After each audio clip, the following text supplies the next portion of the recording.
Hello, everybody, and Merry Christmas to all of you. A great day to have you all together. And please invite your friends. Not many people yet online, but I hope soon they will be with us. This video is just to speak about the fear which Islam have from Christianity. You know, the only way for a cult to stay exist is by eliminating any competition. Imagine you go to a restaurant and there's an order from the governor that you can eat only one kind of meal. The menu have only one dish. And the menu says what you should say even before the meal and after the meal and during the meal. And the menu says what you should eat, what you should not eat, what you can do, what you cannot do. And then the Muslim, they say to us that Islam bring a choice. To believe in a cult like Islam, that Islam bring a choice, you should first give a choice.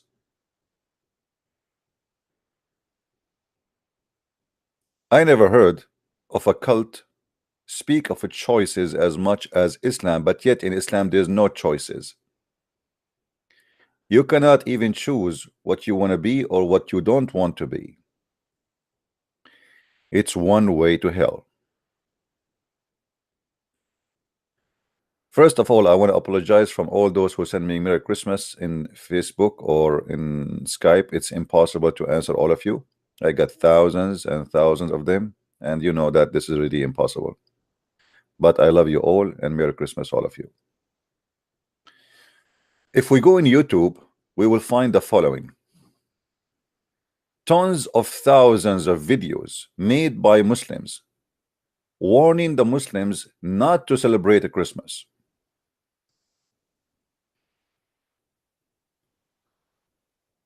What is the problem? Is that because Christmas is a pagan practice, as they claim?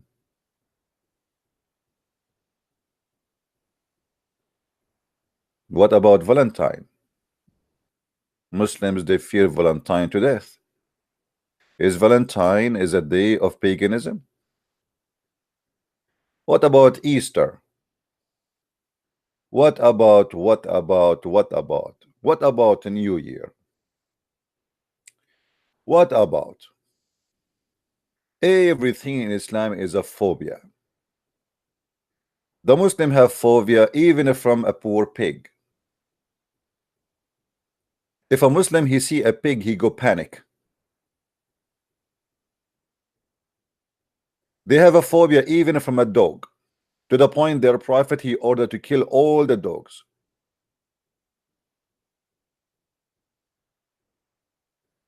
How to respond to Merry Christmas episode?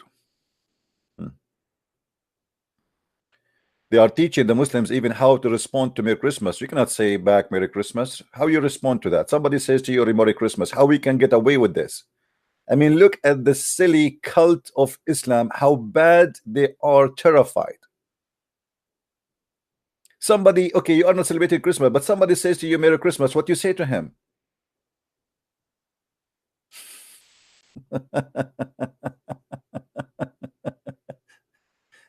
The name of a Christ is terrifying them. And the funny, by the way, the Muslims, they say to you, we respect Jesus. Do you remember the guy who called me from Pakistan and he said that he is a friend of Zakir Naik and he wanted to show me that Jesus is a bastard, as he claimed? Do you remember? Do you remember? If the Muslims, they respect Jesus, why there's tons of thousands of videos made to prove that Jesus is a son of an illegal relationship and he is a bastard? They say to you we love Jesus. The Quran say we believe in the birth of Jesus to be from a Virgin Mary, but the Muslims, they swarm the internet insulting Jesus. The same as Muhammad, he says he loved Jesus. But Muhammad, he said he is going to have sex with the mother of Jesus. Christmas is an insult to Islam, but having sex with the mother of Jesus is not an insult to Islam.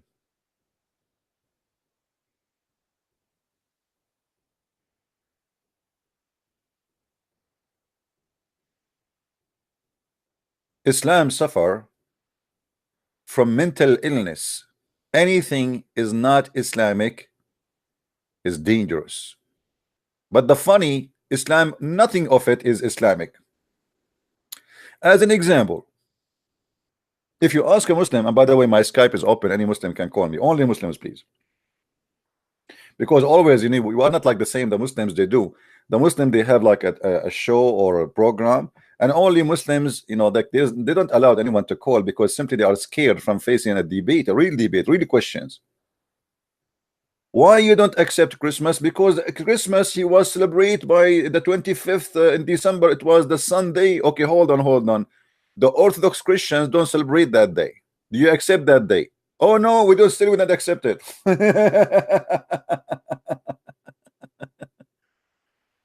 You know what I mean? Guys, do you know what I mean? Okay, what about the Orthodox Christian? Because they have different calendar.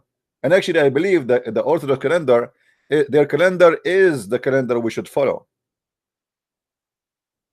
And the reason I believe in that, because the Easter day, our Easter day, always proving or prove that the Orthodox calendar is the correct one, because the light comes from the empty tomb of Jesus. You know what I mean? So do the Muslims accept the Christmas at that day? No. Still Christmas is haram.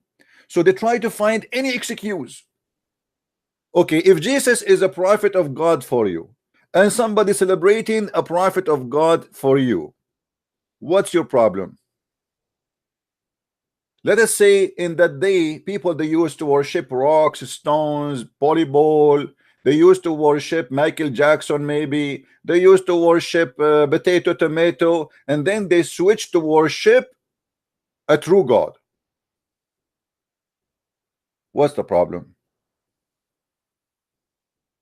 They say to you the date, but just to show you how stupid that is, because the date of your prophet might come next year or 2 years from now in December 25th. So what you will do then? The stupid calendar of Islam is like this. The Muslims this year, they celebrate the birth of their prophet in November, which means just last month, 2 months ago. Muhammad was born in April 22nd according to Muslim history. And because the Muslims, they changed the calendar of the Arab, they kept the names, but they switched the date, which means the months now they are moving around the year. The Arab, they used to correct their calendar because it's a lunar calendar. The Muslim did not follow the correction because they are savage who do not know how to do that. And I'm talking here about the Arab who do immigration, the Sa'alik. The Sa'alik who they are have no education and they do not know what to do. So they decide to keep it as it is, but not as it is as the Arab used to do, as it is from the day of Muhammad immigration. So look what happened. In the year 2018, the birth of Muhammad will be the following, which is we celebrate 2 months ago. Do you see it? It was Sunday. It was Ahad, Sunday, equal to 1439. Okay, let us switch from Hijri to Georgian.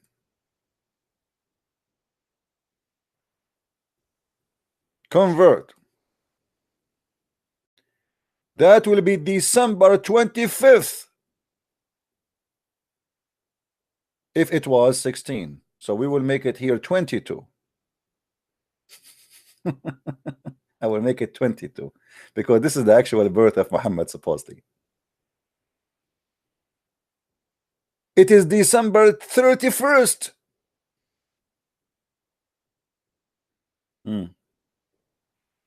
I will check again. This is Rabi' al-Awwal, Rabi' al-Thani. Okay. You see, I just to show you the date of Muhammad birth. When Muhammad was born, April 22nd.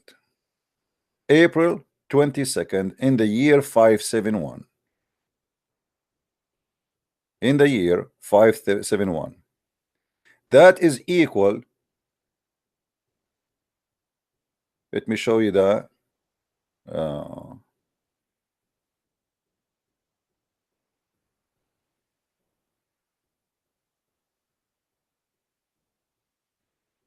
Rabi' al-Awwal. Yeah, that equal to the 12th of Rabi' al-Awwal. So let's go to the 12th Rabi' al-Awwal, and we will go starting from 2018. Oh, sorry.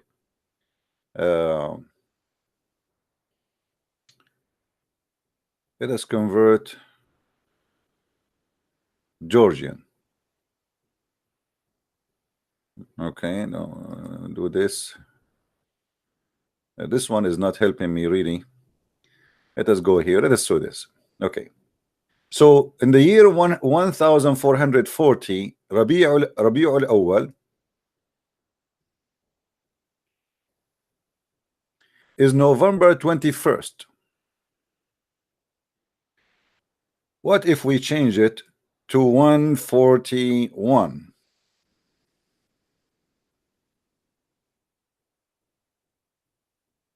November 10. What if we change it to 142?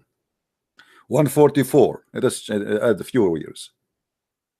October 8. What if we make it 448? Changing the year. That make it August 26. Do you see the date of Muhammad birth? Let us go and make it 46 or 45. Oh, sorry.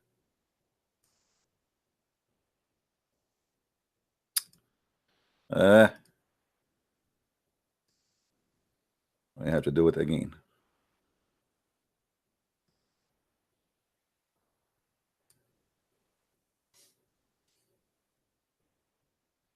October 16.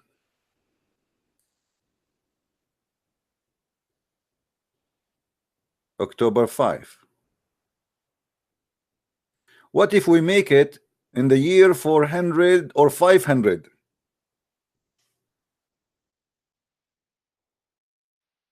March 8. What if we make it 505?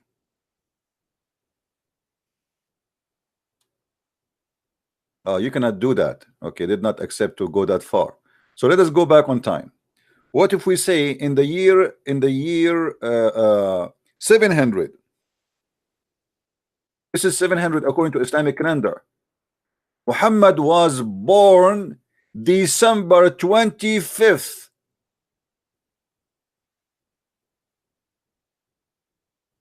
By the way, honest to God, it was a coincidence. I never thought that this would be the date.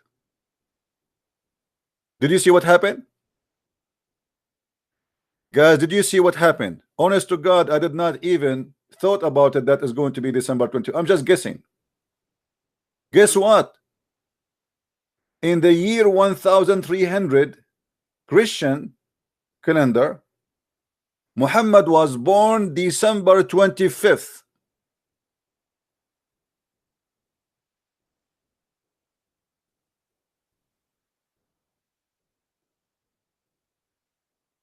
Oh, it's Rabi' al-Awwal, not Rabi'. Here it says Rabi' al-Thani. Oh, Rabi' al-Awwal. Okay, Rabi' al-Awwal. Okay. But you know, assume it was December 25th. That will not change anything. Because if we keep changing, it's going to come sooner or later in December 25th. As you see, the calendar keep moving. Right? Let us see 700.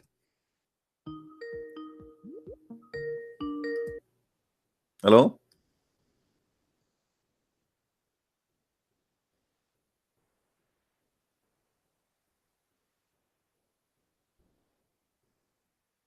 Hello?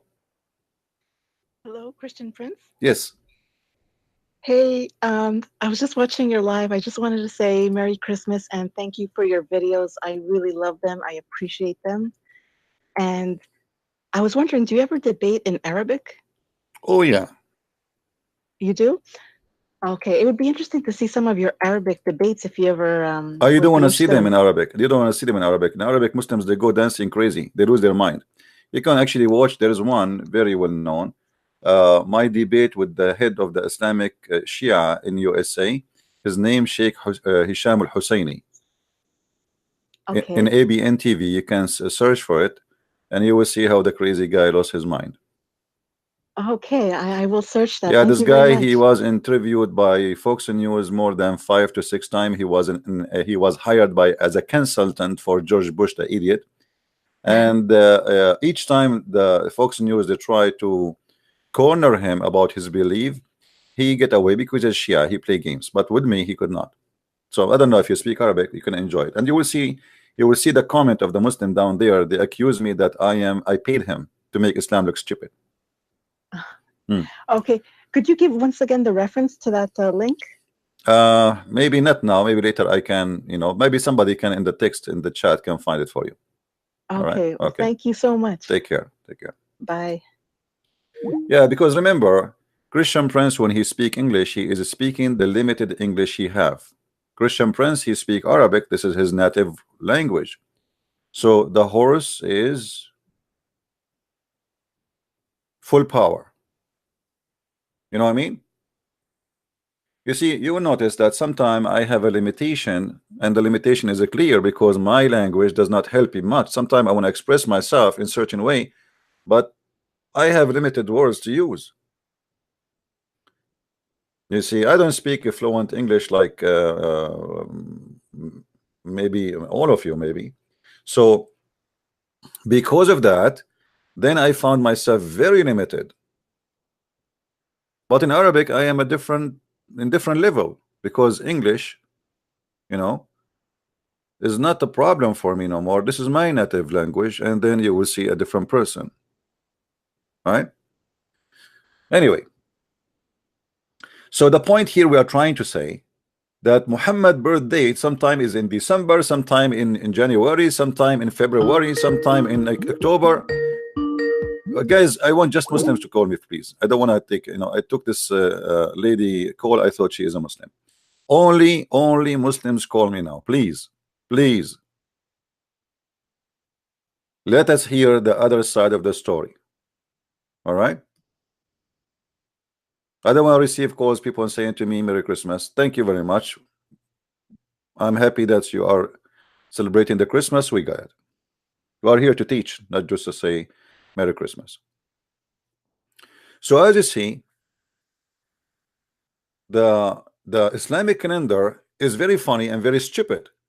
Sometime Ramadan itself is in December, sometime it's in January, sometime is in July, sometime it's in August, sometime it's in November, sometime it's in October, same as the birth of Muhammad. So Muslims, when they celebrate, how in the world you celebrate that?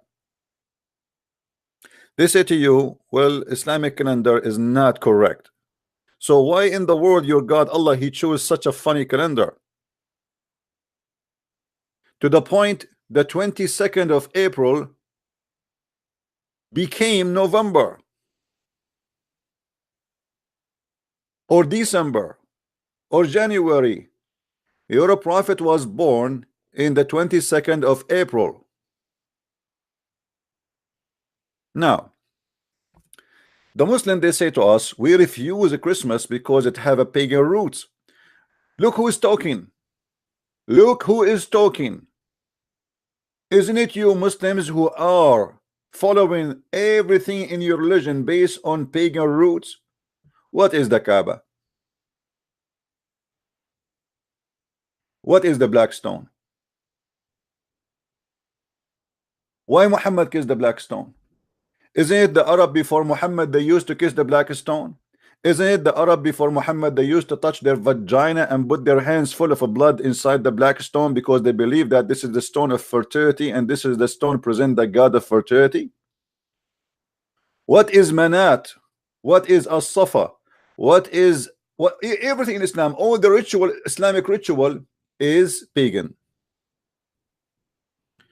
Nothing in Islam is not pagan.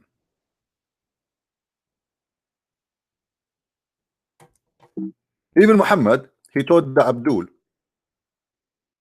that if you touch black stones,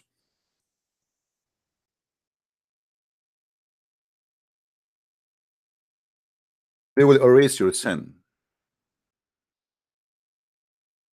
How that can happen? Hmm? How touching stones? You see, you are against Christmas because you say there is a they used to worship in that date before the sun. Well, we don't worship the sun, and you know that. Don't be hypocrite. But you still worshiping idols. You kiss stones. You believe that a stone forgive your sin.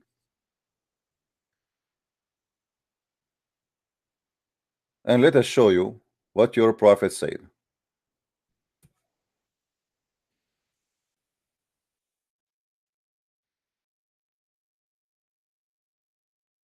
Sometime this website.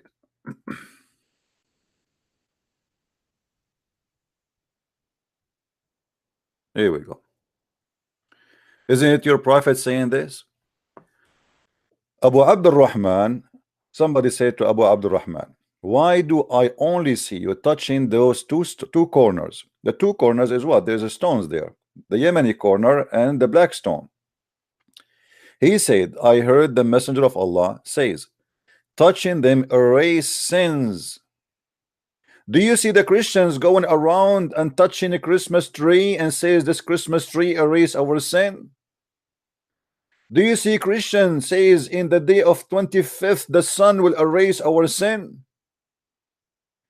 As long you are against paganism, how you dare to speak about paganism when we are the last one to be called pagan, when everything in your religion is based on stones? You pray in the direction of a stone, you go around the stone, you bow down in the front of a stone, and you touch a stone, and you believe that the stone forgive your sin. What is left?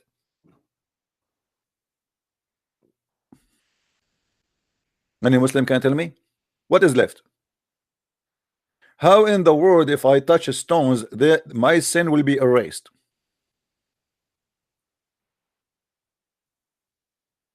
Let me call Zakir Naik and maybe he can give us an answer.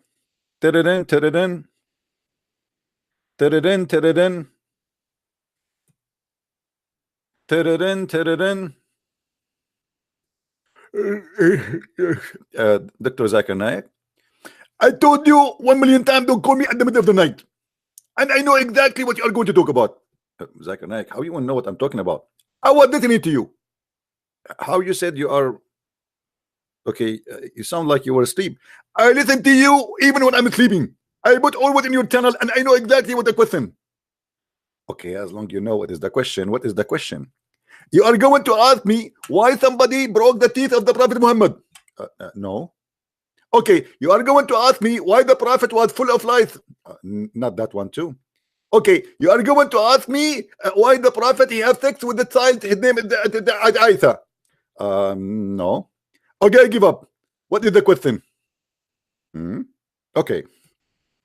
The question is why Muhammad said that if you touch the two corners which have the black stone and the Yemeni corner which have the Yemeni stones, that will erase your sin. What is the explanation? First of all, in Islam only Allah forgive the sin. Let us make it clear. But because the Prophet said in different hadith that the black stone is the right hand of Allah. The black stone is the right hand of Allah. So Allah have a hand from a stone? This is because you are stupid, you cannot understand. Let me explain to you.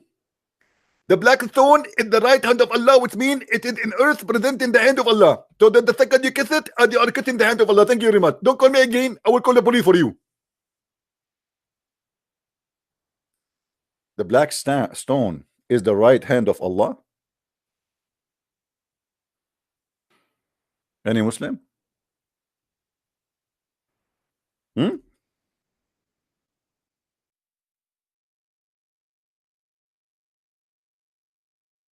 So when we kiss the black stone, we are kissing the hand of Allah. And you are talking about paganism.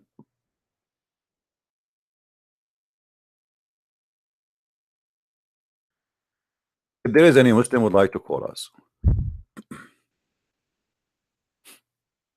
Anyone? I will take you to Islamic website so we can read together how the Muslims explain this funny pagan black stone. You see, once I called an Islamic, they have not, I chatted with them actually. They have a website called like Convert to Islam something. They have a chat. It's like you open the website in the corner, they like ask me. So I asked the person there, why? I said, brother, I have a question. Why the prophet he kissed the black stone? He said, because it's holy. I said, and why it's holy? The guy in the other side took him like 5 minutes and he answered saying, because the prophet kissed it.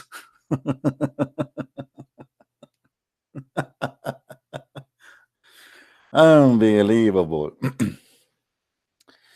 I read article about the black stone and I wanted to be sure about the soundness of the hadiths and report whether they can be accepted or they are fabricated. Mawdu'a. May Allah reward you with good reward. The article says, yes, there is only one stone on earth that float in water.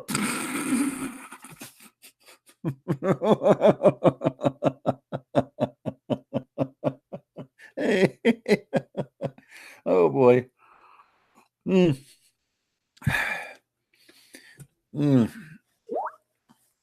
Any Muslim have a comment?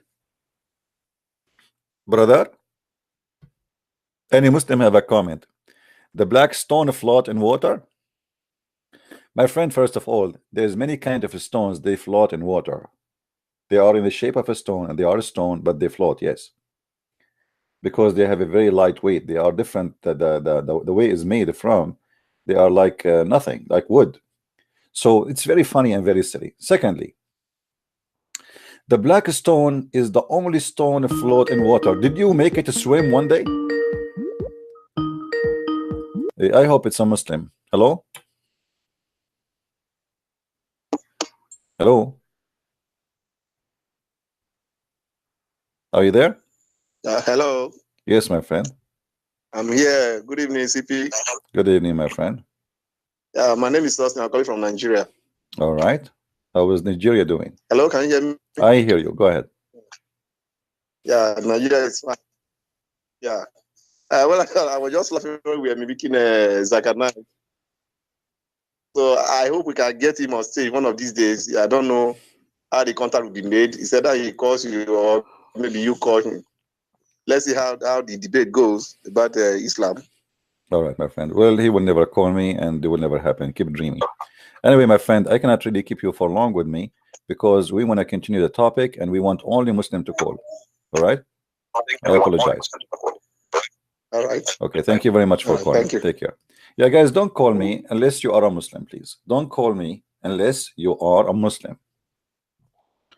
So the Muslims, obviously, they are trying to make the stone as a magical stone. Now, if the stone float in water or not, is that a reason to kiss it? I have a duck. She float in water. Shall we kiss it?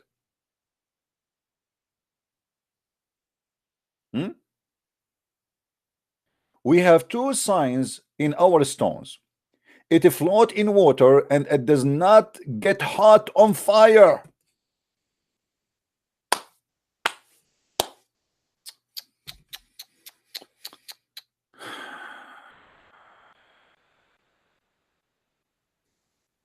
I'm reading. That's it. I'm going to convert to Islam. Now we have a sign. You see, the Muslim, they have Jesus who walk in water. They have Jesus who resurrect people from death. They have Jesus who can make the blind see. They have Jesus who can make the one who cannot walk walk by saying to him, just carry your bed and walk. But they don't want to celebrate the birth of Jesus, but they want to kiss a stone. Stone, because a stone does not get hot by fire. And this is, by the way, all of this is fabrication. I mean, where do you get this from? Like, did you put it in fire? Did you make a barbecue in it? When the last time you Muslims you did barbecue with the black stone?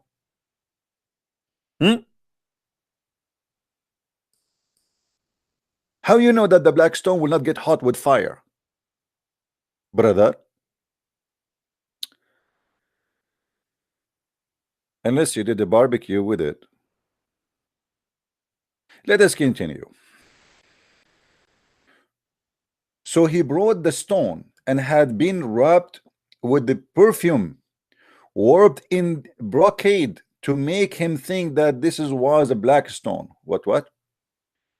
Abdullah ibn al-Aqim came and said, we have two signs of our stone. It's afloat in water and does not get hot fire. So he brought a stone, had been wrapped with perfume and warped in brocade to make him think that this was the black stone. Somebody tried to deceive them and say this is the black stone. They place it in water and it sank. This cannot be our stone. Our stone knows how to swim. I mean, let us face it here. This cannot be the black stone.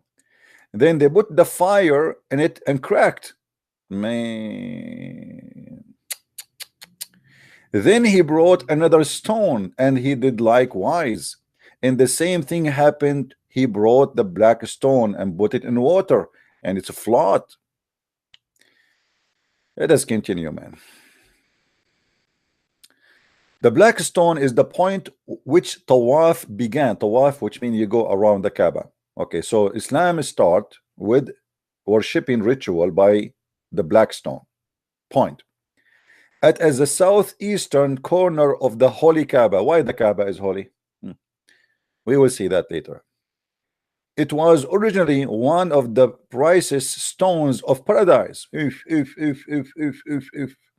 I mean, you know how Allah is a cheap is. Allah, he sent us one stone from paradise. What Allah will lose if he send us another stone to put it in any casino in Las Vegas? That will make all the Muslims go to all casinos and they will kiss them and they will spend their money. One stone only. And I have a surprise for the Muslims. What is the black stone? There's no black stone, you idiot. There's no black stone. You see, the Muslims has no Quran. There has no black stone. There's nothing left of it. There is a small 8 tiny pieces. Let me show you. There's no black stone. Small tiny pieces. And they are not from one stone. You can tell from the color.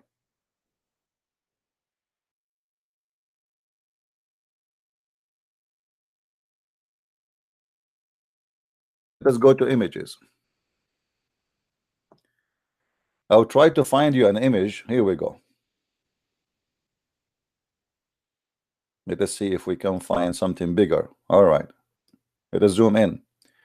Do you see, guys, what the black stone today is? There's nothing left of this black stone. There is a small 8 pieces. I don't know if you can see them.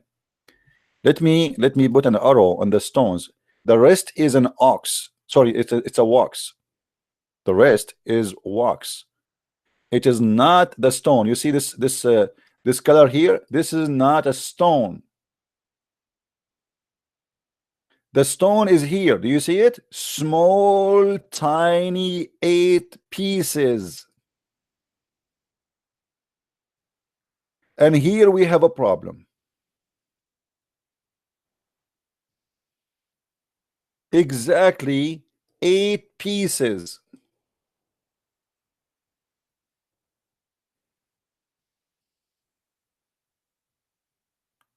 What is the problem? Anyone notice? If Allah he send you a stone and the stone was 1 piece, and this stone is holy, it is miraculous, and you Muslims are not pagan, why Allah did not preserve the stone?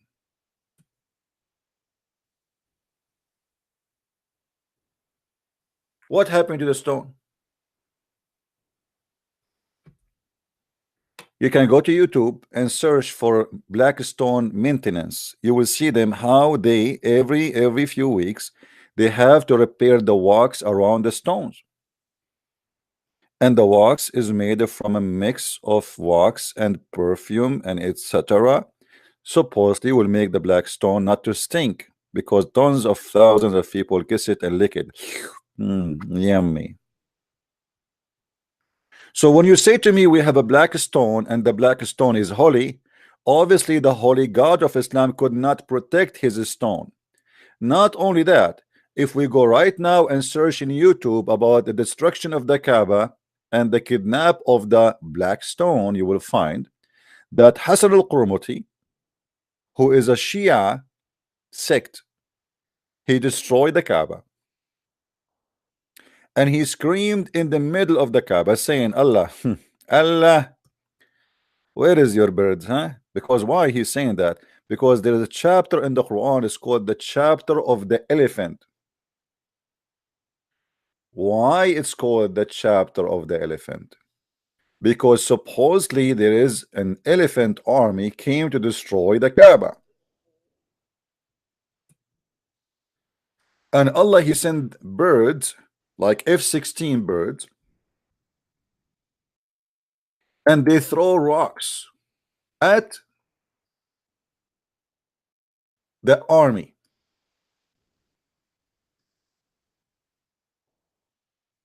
The chapter of the feel in Arabic, actually this is not even an Arabic word, yet the Quran says Quran is an Arabic, pure Arabic.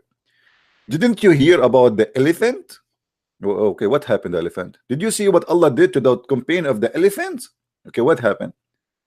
Allah, he sent birds, flight of birds, F-16, and they throw rocks made from packed clay. I mean, look at those rocks. They have a manufacturer of packed clay.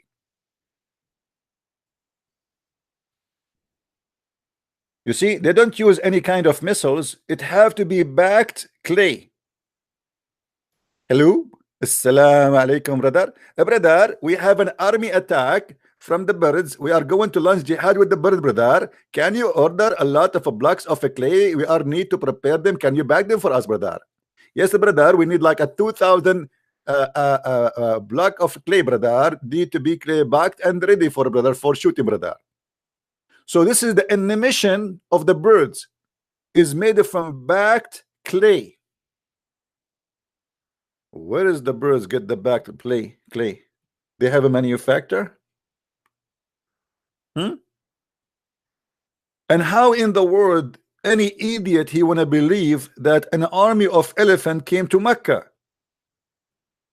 In case you do not know, elephant they need an average of 600 gallons of water a day. Not only they cannot survive without water, they cannot drink, they cannot survive without water even to stay inside the water during the day. This is why if you go and watch any videos, you will see all this kind of animals. They sit inside the water during the daytime. They spend their time in the water. The elephant, he spray water always in his body because he cannot sweat. He will die from the heat. So water is necessity not only to drink but to keep themselves cool, otherwise they will die. So now we have an elephant army coming to the Kaaba to destroy the Kaaba, and now we have a birds flying carrying rocks made from packed clay, and then they throw their rocks at the army. So Al-Qurmuti, he stood in the middle of the Kaaba while he was destroying the Kaaba, and he did scream saying, Allah, where is your birds? Where is your fighting birds? Here we go. I am here. And not only that, Al-Qurmuti, he did steal the black stone. and he took it away, and he made it as his personal private part stone for centuries. Sorry, I mean like for decade. According to Muslims, 21 years.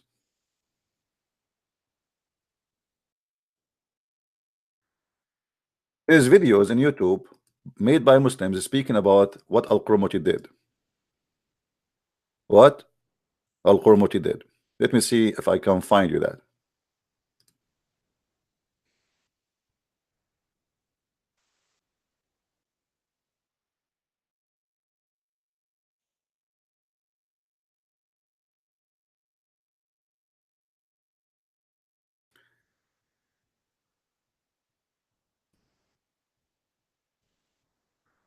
If you go in YouTube and you search, you will find tons of stories. All of them, they are funny. And you know, here as an example, there's a movie made by Muslims about how the birds, they defend the Kaaba, as you see it in the top. Then you will see another video. In this day, 31st October 683, the Kaaba burned down. When the Kaaba and Mecca will be destroyed, this is okay, this is, you know, Mahdi destruction, blah blah blah. Okay, here we go. This is a sheikh here. He is speaking about how the Kaaba was destroyed and how Al-Qurmuti was screaming saying, where are your birds, Allah? Where was the birds of Allah when Al-Qurmuti destroyed the Kaaba? And he took the black stone. And not only that, the Muslims confirm when Al-Qurmuti took the black stone, it was in different size, in different weight. When the Muslims got it back, the stone was a lot smaller and a lot lighter. The Muslims explain that, they say, because when he took it against its will. The will of who? Of the stone. And when the stone came back, it was light because it was happy to be back to the Kaaba.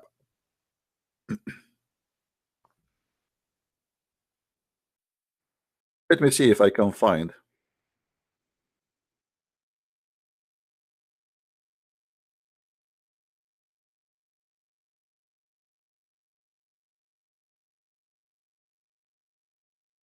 Hadith in Arabic, in English, sorry.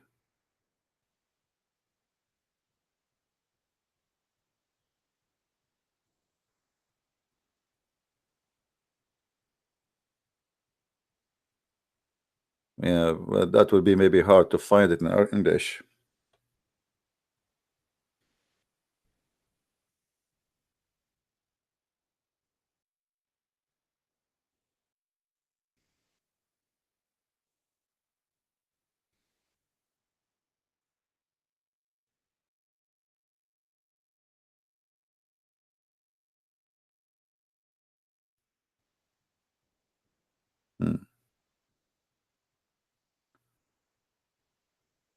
Let us see.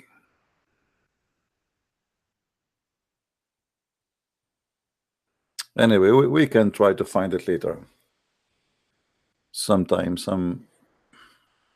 but the important is, obviously, this black stone is nothing but a pagan practice. The same as As-Safa and Al-Marwa in Islam. When the Muslims, they ask Muhammad, why we are practicing As-Safa?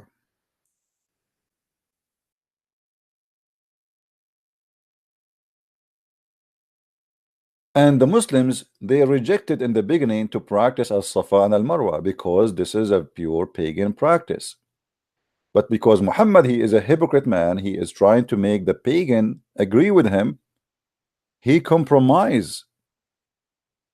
So we find here in chapter 2, verse number 158, it says, behold, Safa and Marwa are among the symbols of Allah. So those who visit the house in the season or at other time should compass them around and there is no sin on them. Okay, hold on. Why the verse saying there is no sin on them? What make the Muslims think that there is sin on them to do? So this was a response for the Muslims believing in the beginning of Islam, because Muhammad trying to fool them in the beginning, saying he is against paganism. So they believe that this is sin. Why wouldn't I do the Safa and Marwa? Safa and Marwa is a pagan practice. Muhammad, he wanted to make the pagan accept him.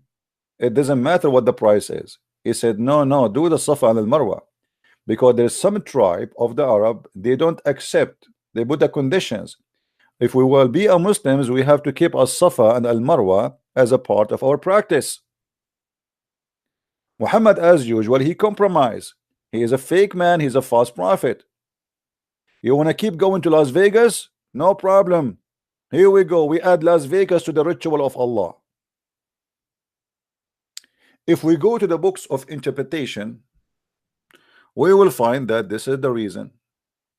And by the way, I challenge any Muslim to say to me, I am making things up. All right. If we go to tafsir,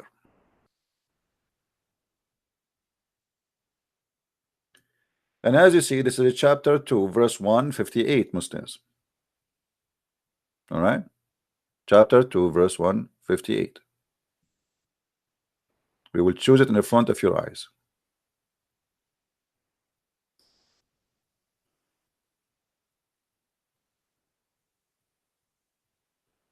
What make the Muslims believe that this should not be done?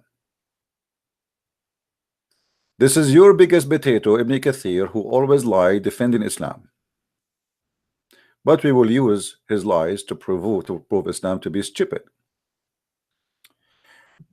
Verily, as as-Safa and al-Marwa, two mountains in Mecca, are the symbols of Allah. Why? I thought the Kaaba is the symbol of Allah. So now we have as-Safa and al-Marwa are the symbol of Allah.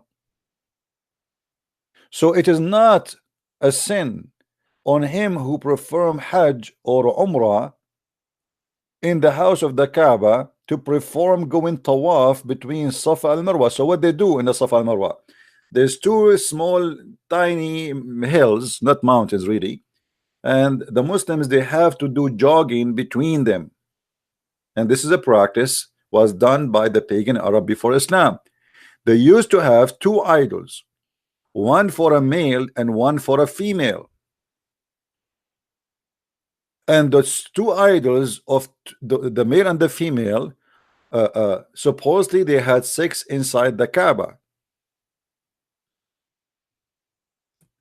Here it says, Allah said, by Allah, it is not a sin if someone did not perform tawaf around them. Aisha said, worst is which you said on my nephew. If this is meaning of it, it should have read, it is not sin if one did not perform tawaf around them. Rather, the ayah was revealed regarding Ansar. Hold on, so now we try to find the answer. Ansar is a tribe or a group of the Arab who they are people who practice the Safa and Marwa, who before Islam they used to resume ihlal or ihram of for Hajj in the area, or musala in their idol Manat and Al-Uzza, and to worship. So those Ansar, they used to worship their idols, which is Manat and Al-Uzza. Those who assumed ihlal for Manat used to hesitate to perform tawaf going between mounts as a Safa and Marwa. So this was a ritual of those who practice Manat and Al-Uzza gods, and it was practiced by this group of Arab as a ritual, and it's a must ritual for them to practice their cult, to worship idols. Al-Lat and Al-Uzza are the daughters of Allah, remember, the moon god. So they are during the pre-Islamic era. Ask Allah Messenger about it, saying, O Messenger of Allah, During the time of Jahiliyyah, we used to hesitate to perform tawaf between as-Safa and al-Marwa. Allah then revealed, Inna as-Safa wal-Marwa min sha'airi Allah, faman hajja al-bayta wa'tamara fala janaha alayhi an yatufu bihima. Verily, as-Safa and al-Marwa are the symbols of Allah, so it is not sin on him who perform Hajj or Umrah. Okay, so it's not sin. Is it a blessing? And what the point? Why? What we will earn if we do as-Safa and Marwa? If it's not sin, is it good? I mean, what kind of God? He says to us, it's not sin to do so, but he did not say to us what the benefit of doing so, and why it is the symbol of Allah. Are we following, guys? How those two things became the symbol of Allah, which is nothing but a pure paganism. Let us continue. In other narration, Imam Az-Zuhri reported that Urwa said later, told Abu Bakr, etc., etc., etc., etc., I have not heard such information. However, I heard learned man saying that all the people except those whom Aisha mentioned said, our tawaf between those two hills is a practice of a Jahiliyyah. Jahiliyyah mean paganism, the ignorant, the time of ignorance. So this is our practice from the ignorance time. Why we are practicing it now? Some others among Ansar said, we are commanded to perform tawaf of the Kaaba, but not between as-Safa and al-Marwa. So what we will do now? Should we do the Kaaba only, or the Kaaba and Safa Marwa? Verily, as-Safa and Marwa is from the symbol of Allah. Abu Bakr, etc. said, it seemed that this verse was revealed concerning two groups. There's two groups are arguing about which we should do. Al-Bukhari collected similar narration by Anas, saying as the following: Isaf is an idol, was in as-Safa, while Naila was an idol, was on Marwa, and they used to touch or kiss them after. After that, Islam came. They were hesitate about performing tawaf between them. Okay, hold on. So as-Safa and al-Marwa is an idol for a male and a female.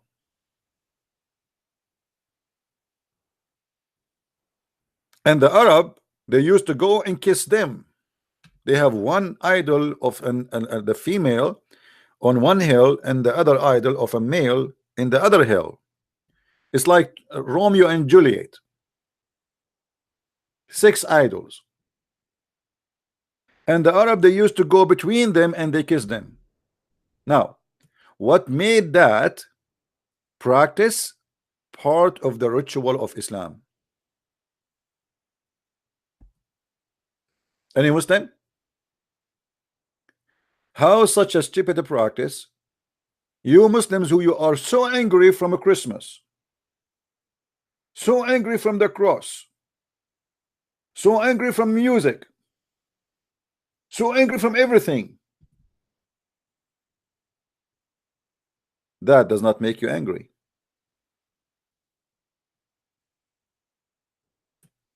And we continue with the paganism of Muhammad. The wisdom behind legislating to go between as-Safa and al-Marwa. What is the wisdom? Let us see the wisdom.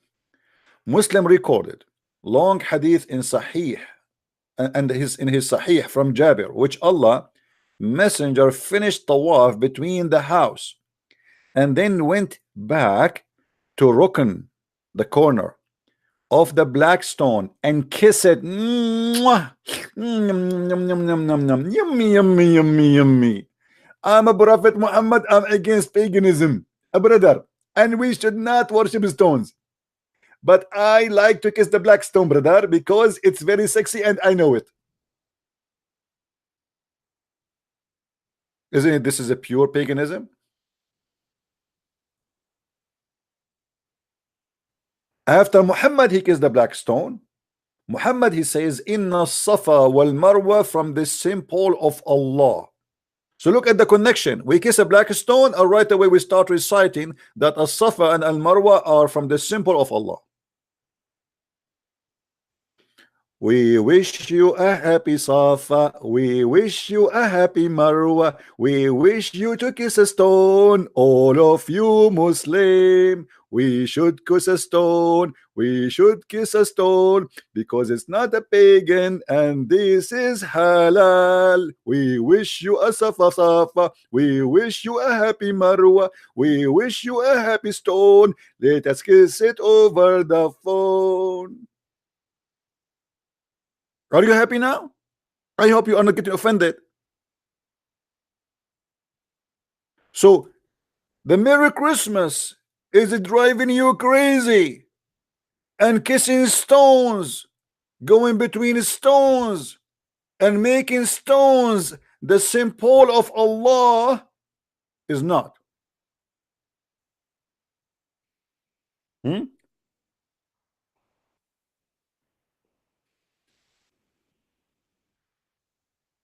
Do we have any Abdul?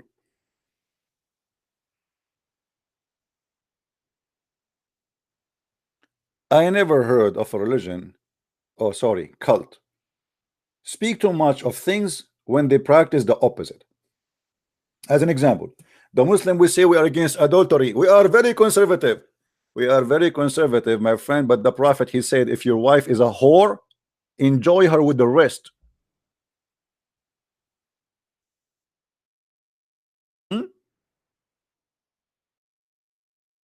If your wife is a whore, okay, it's okay. Enjoy her, brother. A man, he came to the Prophet, and he said to him, Prophet, my wife literally is a whore. Anyone, he can touch her boobs, he can touch her bum, he can play with her, he can have sex with her. Asking the Prophet for what he should do. And the Prophet, guys, is very conservative. This is Muhammad. Are you kidding me? So look what Muhammad, he said. It was narrated from Ibn Abbas that a man came to the Messenger of Allah and said, I have a wife who is the one of the most beloved of the people to me. I love her. I really love her. But she does not object anyone to touches her. Really? Brother, what is your address, brother? A lot of Abdul, they will be so happy to visit you, and they wish you a happy Marwa. We wish you a happy Safwa. We wish you a happy black stone. We kiss it alone. Instead of kissing the black stone, they will be touching your wife and kissing your wife. And then Muhammad, he said, okay, well, divorce her. He, the guy, said, I cannot live without her. Muhammad, he said, then stay with her as much as you need to. That's it. Actually, in the hadith, it says, stay with her and enjoy her as the rest with them. If you go here, this is the same hadith. Look how the Muslim changed the translation. Muhammad, he says, then enjoy her. I mean, okay, she is enjoyed by many other men. You enjoy her too. This is a very conservative prophet advising a Muslim man to enjoy his wife with the rest of the men. Open-minded relationship, open relationship. You sleep with her, they sleep with her, all of us, we sleep with her. We are communist in sex only. We Muslims are communist only when it's come to sex. We share. This is a prophet of God. If we compare this to Jesus, the one who said that if a man he wished a woman in his eyes, he committed adultery. It's better for you to plug your eye, throw it away.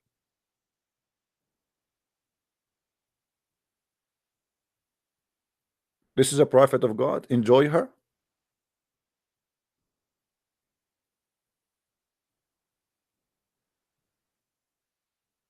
Muslims, when they say things to you, we are against adultery. This is the religion of adultery. Muhammad even allowed the Muslims to enjoy women for sex for temporarily. Bang, bang. How you say to me your Islam is conservative? In which way? Isn't it this is worshiping idols too?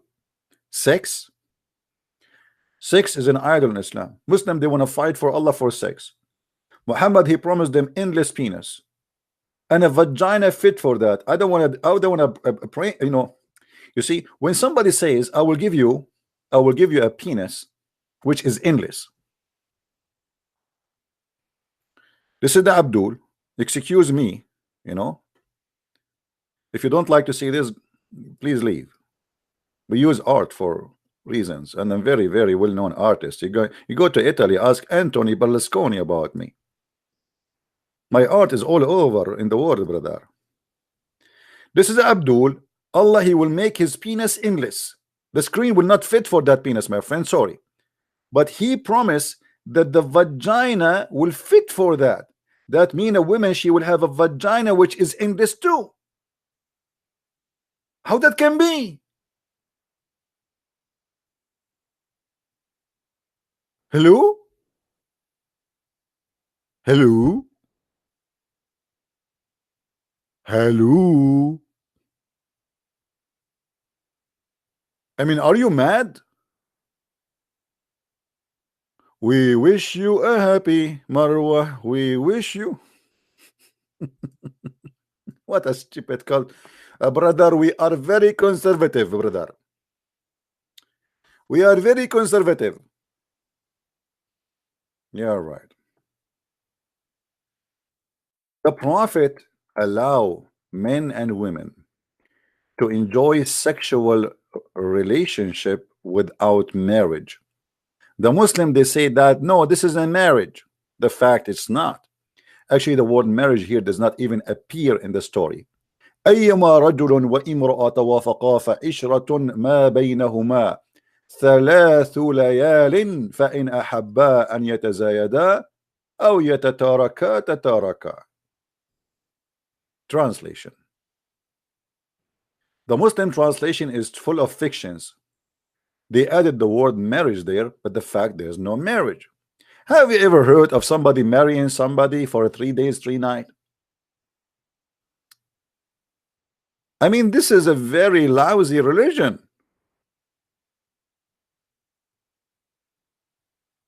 Hey, brother, imagine yourself, you want to go to Los Angeles, brother, and you are a Muslim, conservative Muslim, brother, and your wife, she cannot go with you, brother, or one of them, brother, because you have a set of wife. Islamic set of wife, they come in packages, 4 wives at a time. And you cannot carry your wife with you to Los Angeles, maybe because of their heavy weight. What do you do, brother? You marry a woman in Las Vegas. You want to stay for 3 days, 3 nights, brother? Halal, brother. You can call a Muslima. Her name is Fatima or Aisha or whatever, and you say to her, please, please, please, can we enjoy 3 nights, 3 days together? And if the woman, she is horny and she say yes, and for sure you have to pay her because this is a pure prostitution, not for free, then it's halal. What do you say, Muslims? This is the paganism of sex. Paganism is not necessarily about idols. Is anything you are addicted to, anything you are a slave of. Money is an idol. Power is an idol.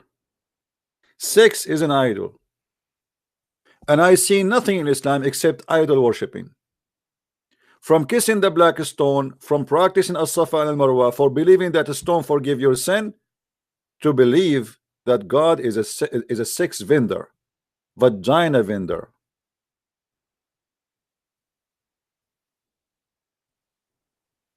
Do we have any Muslim would like to call us? Anyone?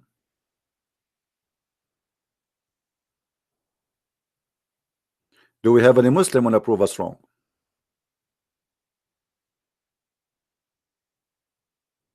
Why Muhammad cancel it?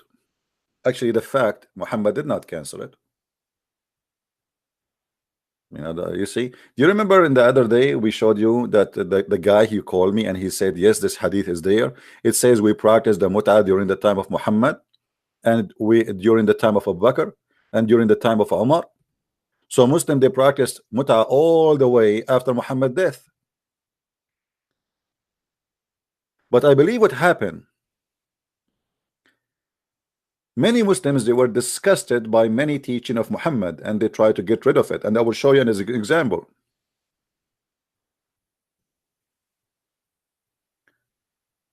You remember the story where Aisha, she claimed that a goat, she ate the Quran. And by the way, the Muslim, they say to us that the Quran is not corrupted, but look what we have. The verse of stoning and breastfeeding for adult 10 times. We are very conservative nation. We believe that Allah ordered our women to do breastfeeding for adults 10 times. Hey guys, I apologize. I have to go because there is a woman here. She is a very good believer of Allah. She was giving me breastfeeding 10 times and there's one left. We did already 9 times. I have to go. Okay, I have to finish the times 10 times so I can sit with her. So this is a God who order women to cover their face. Brother, you cannot shake hands with me, brother, but you can shake my boobs and you can suck them. I mean, obviously we are very, very conservative.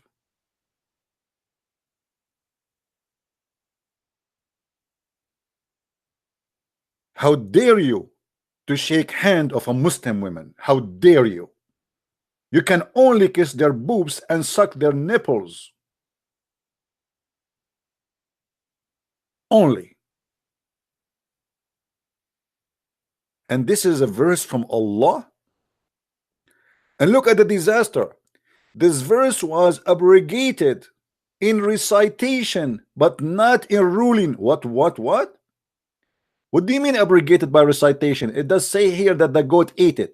And why in the world you want to abrogate the recitation if the ruling stay? How you follow a ruling but you don't want to recite it? What's the problem? Do you notice? There's abrogation for the recitation. They are ashamed of it. They took it off from the Quran. The story here about Aisha and the goat, obviously somebody did delete those verses. And Allah abrogate them with five times. Okay, what the difference between 5 times and why Allah changed his rule, man? I mean, this guy Muhammad, he says something in the morning, he said the next day he says something different. What was the problem with 10 times? And what is the difference between 5 times and 9 times? I'm really disappointed. I thought Allah is going to make it 90 times. Actually, Aisha, she used to order her sisters and her sister daughters to give their boobs to anyone when I enter upon her. Imagine the Queen of England. She want to meet the ministers. She is the Queen. And now you cannot see the Queen unless you suckle the boobs of her daughters, because the reason she is asking her daughters, her sister and her sister daughters, because this is the same blood supposedly, so it's the same as you suck her boobs.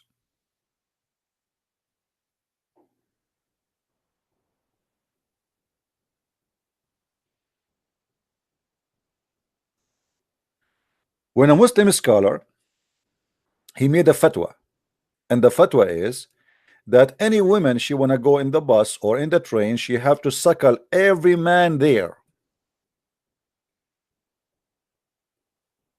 What?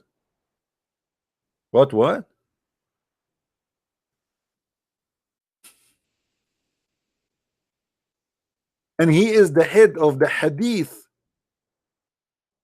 department in the University of Al-Azhar, the highest school of Islam in the world, supposedly.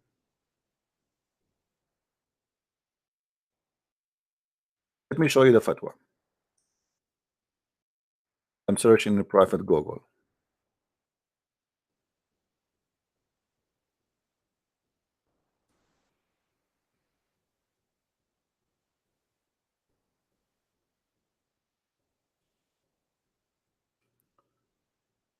We have advertising. Okay, read with me. You can search for this title if you want. Big Qiyas, because Sheikh Abdul Muhsin, actually the one who came with the fatwa first, it was from Egypt, by the way. And then the madness is spread around Islamic world, because many Muslims, they have never heard of this before. You know, there's many Muslims are Muslims by name. They don't know what this is garbage inside their cult. So the fatwa is issued by many scholars that a Muslim woman, she should do breastfeeding for a growing man. Why? Because if you fear from mix of gender together, let us say your wife, she work in a library and she is a Muslim woman, and there's many men, they enter the library, and then they might look at her and desire her sexually. So in order to stop that, you better order your wife to give her boobs to anyone who entered the library. And obviously this is working very good. Imagine if Aisha, she was working as a bus driver these days. I mean, we will go nowhere. People will be lined up and doing breastfeeding. My man.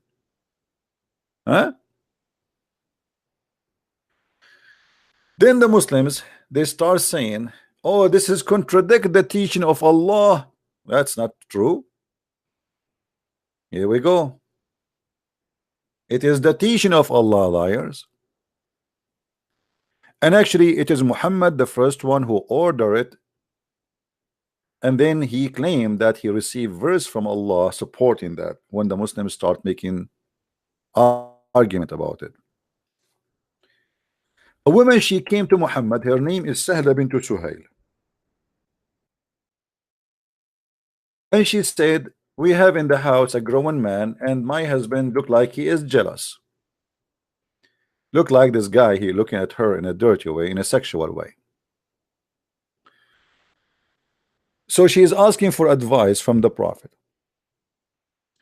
The Prophet, who don't respect Muslims, obviously, he is making fun of them. He said, suckle him. She said, what? Huh? I wish at that time there was a video camera recording the Prophet 25 hours, 7 days a week. We would die laughing. Suckle him. She said, how can I suckle him, and he is a growing up man?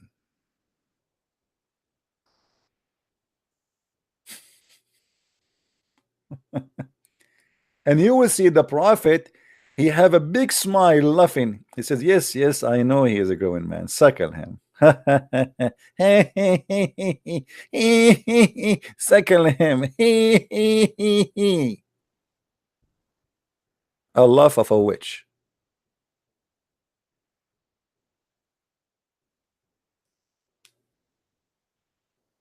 Everything in your religion is paganism. This cannot be from God.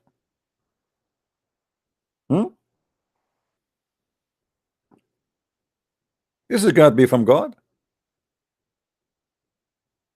What is left of you? Somebody in the text, he says, I don't celebrate Christmas, I follow Christ. My friend, Christmas is the name of a Christ on it, and every day the Bible says, every day you celebrate the Lord is the day of the Lord. Every day you celebrate the Lord is a day for the Lord. So If you are a Christian, you will not mind to add this day to your celebration because it has the name of Christ on it. If you claim to be Christian, Christmas is a day of Christ, and any day can be the day of Christ. But you know, some people, they decide to be silly. Like, I follow Jesus. Jesus did not celebrate Christmas. I mean, how he was celebrating Christmas and why? Anyway, as you see, the Muslims and the devil, Obama himself, he fought Christmas for 8 years. The liberals, the left, the atheists, they fought the war, the Christmas, for 8 years. And the Muslims, they have tons of thousands of videos worshipping Allah, forbidding Christmas. So you want to join them? Do you want to join them? You see how much hate for the Christmas they have? The devil hates Christmas for a very simple reason. It has the name of Christ. We are not celebrating a date. The birthday of Christ will never come back again. And by the way, those who celebrate their birthday, they are just, I mean, looking for fun. I mean, there's no birthday to come back again. You are born, you know, 20 years or 30 years ago, and their day will never come back. That day, there's no equal date for it. We are celebrating the name of Jesus every day. Every day is my Christmas. Every day is my Easter. Every day is my Sabbath, for I glorify his name every day.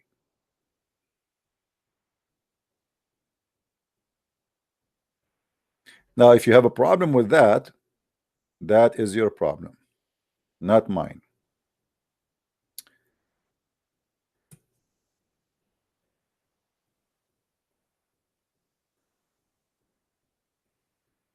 By the way, there's many Christians, they think that Sabbath is Saturday. Sabbath is not Saturday necessarily. It can be Saturday. Sabbath is any day you decide to make it a day for the Lord. And this is why you see in the Bible many occasions it's called Sabbath, but they are not Saturday.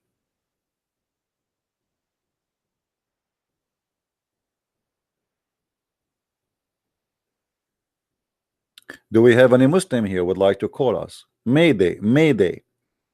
I want to kiss the black stone and I miss it. Who is going to call me and tell me how to do it? Black stone. I miss you, I miss you, I miss you, I miss you. You are a holy stone of Allah. You are the right hand of Allah. Paganism, huh?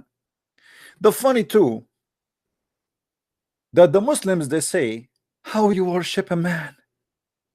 How you worship a man? What? How you worship a man? Who worship a man? You Christians, you worship a man. You Muslims, you worship Muhammad. And your God, Allah himself, is a man. I forgot he's an octopus. There's a debate. Let us see if I can find it. Anyone remember my debate with Dr. Nabil Baikli and Imam Malik Sar?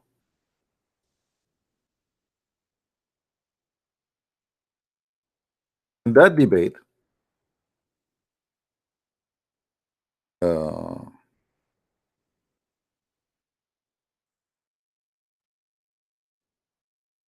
a scholar who have PhD in Islam, supposedly, he said, yes, Allah have a leg, but do you think the leg of Allah is like yours?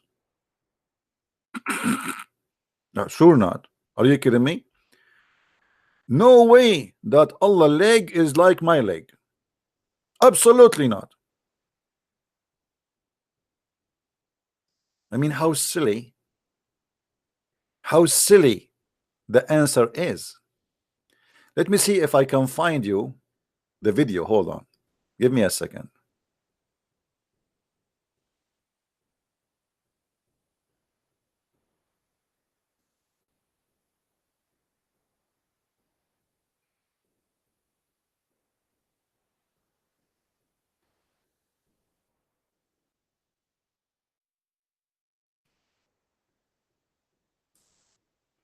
Let us see. Yeah, I found it. I'm not sure which series was the video. I mean, there's numbers of them. Like I'm trying to find which one. I think maybe it was number 9, number 10. Let us see.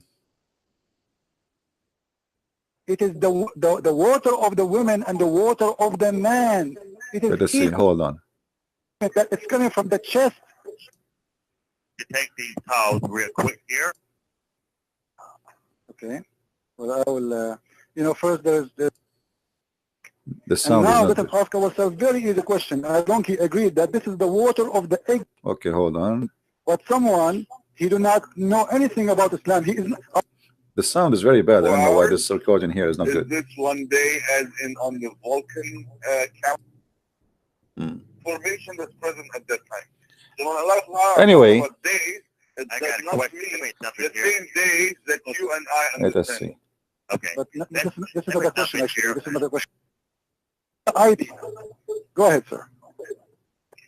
Well, we are Muslim by the grace of Allah. That's why we are Muslims. And again, the answer is still in the pudding. And that is that whenever Allah talks about days, just like you mentioned, that there are some days that are 1,000 years, there are some other days that I'm just trying to find where he spoke about Allah. Look. Not corrupt. Are you quoting the Quran or are you Hold on. 63. And also in Surah 3:3. Look to Moses. Just to help you on the answer, this is Al-Qurtubi saying it clearly. This is your scholar. One day for Allah is. Could you please explain on it? Can I repeat my question or? Now we got leg. He have hands. He have eyes, but all of them they are attached to his leg, and he is not a spirit, and he have no spirit. So your God Allah cannot be our God. Because our God is a spirit, your God is not. Your God is a leg. And honestly, none of us is going to worship a leg. And if you want me to show you a clear explanation from your prophet that your God Allah, in the judgment day, show himself as a leg, I will be happy to show you that. Let me give you the hadith. Again, the answer to this is according to Prince, with all respect to him, with all his knowledge about Islam, he's saying that our Lord, our Allah, our Creator, the Creator of the heaven and the earth, the one who Jesus said, according to the biblical, Ilahi, Ilahi, lima sabbaktani, my Lord, that he has reduced him to a leg. Well, thank you, but we humbly disagree with you on this. And Allah, whether you like it or you don't, my Allah and your Allah, He's the one who created you. He's the one who created the whole earth and whatever is on it. And what is Allah? We don't know what is Allah. Is He spirit? Hold on. Did you hear? Did you hear? Did you hear? We do not know what Allah. Did you hear it? We Muslims do not know what is Allah.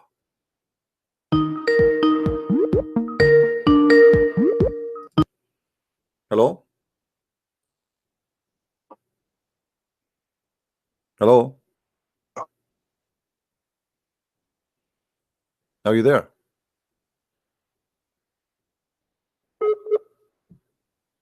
Okay, my friend, if you have a weak connection, please don't call me because there's no point. And don't call me and you have a naked picture of you. I mean, a Muslim wanna call me and you have a naked picture. Wear a shirt in your top. This is not a striptease club.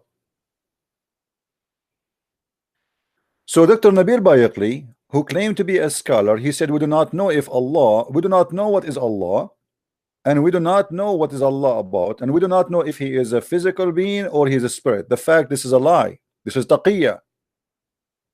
Muslim, they sure that Allah is not a spirit and he's a physical being, and you will see how soon he will change his mind after we get him busted. In Surah 287, let us see. Follow him up with a contradiction with the creation account. Then we have context. Actually, Right. brother, just We have to say that. Okay, let me ask you a question. Of Allah, that's why we are Muslims. And again, the answer is still in the pudding.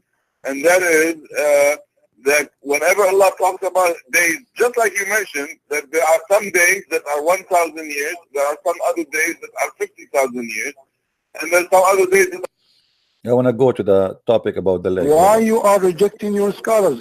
It sounds like you are creating a new religion. Your you, but we humbly disagree with you on this.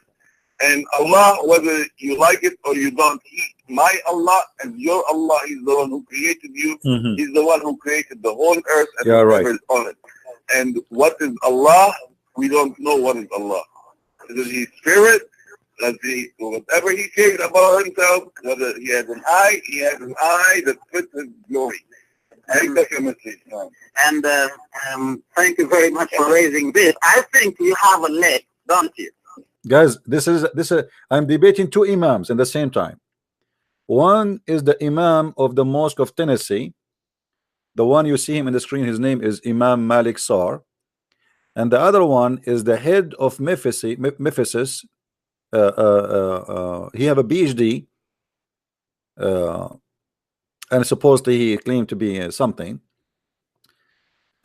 And both of them, they are trying now to explain to me why Allah is a physical being. Listen, listen to the answer and laugh with me. Listen.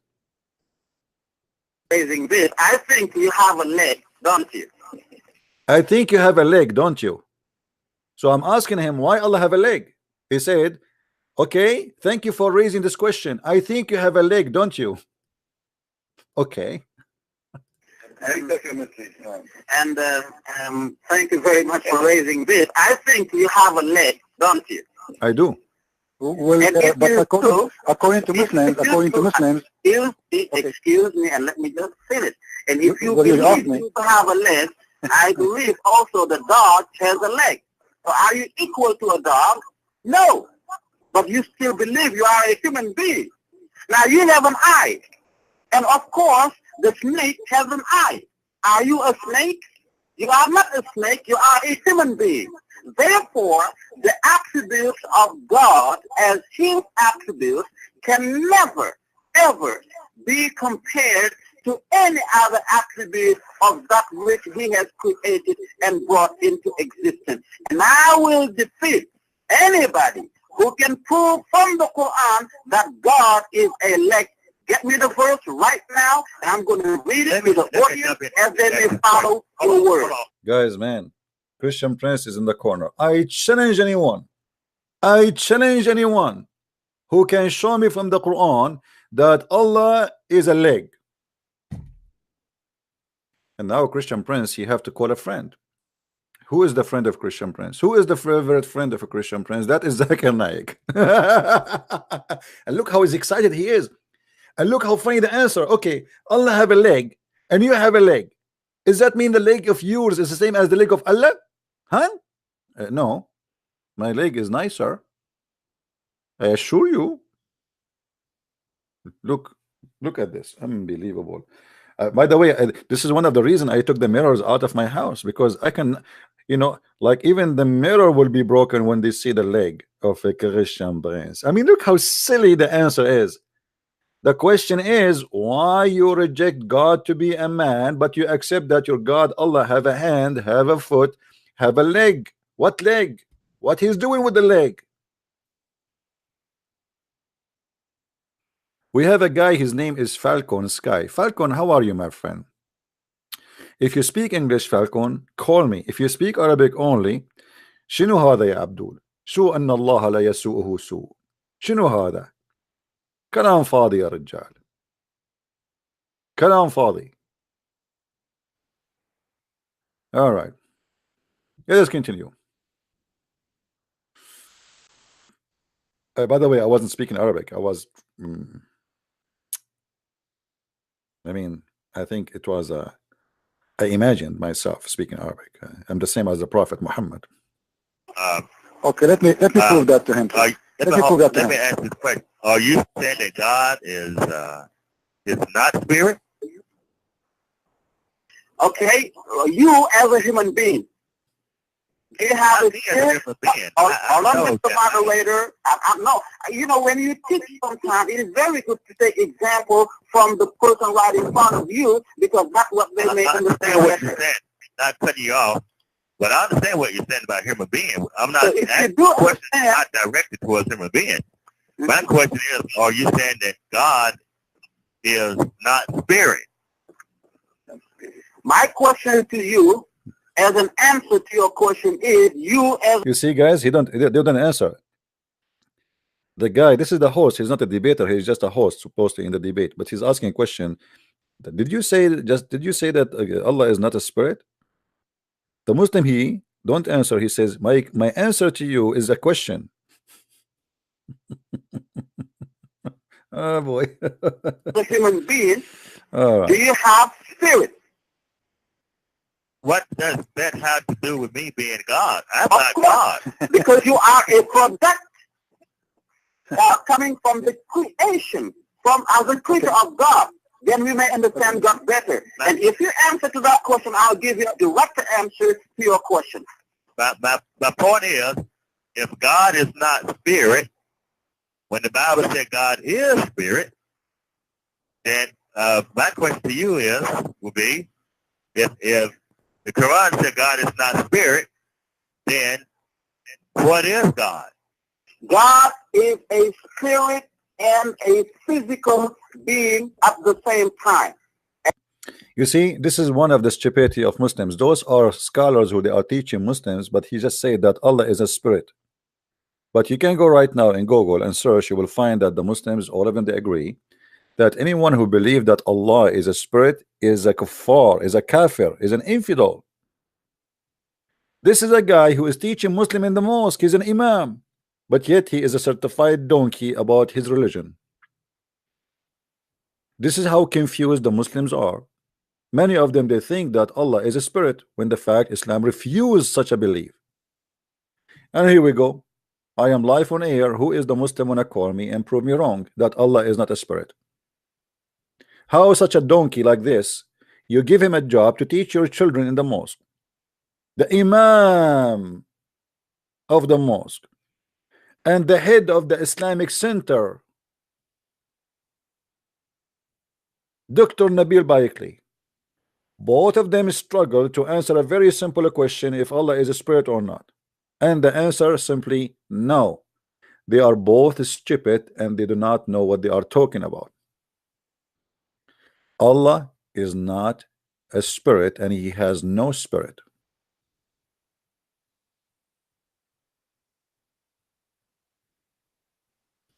Now, as long as they agree that Allah has a physical body, let us see how they will explain that to us more.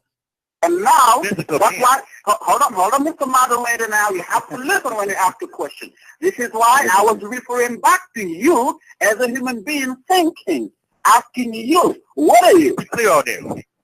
You stated that God is spirit and physicality, right? God has a physical being. But his physical being... See, he changed his mind now. A second ago, he was saying Allah is a spirit and a physical being. I think maybe he received some text from somebody saying to him, are you stupid or what?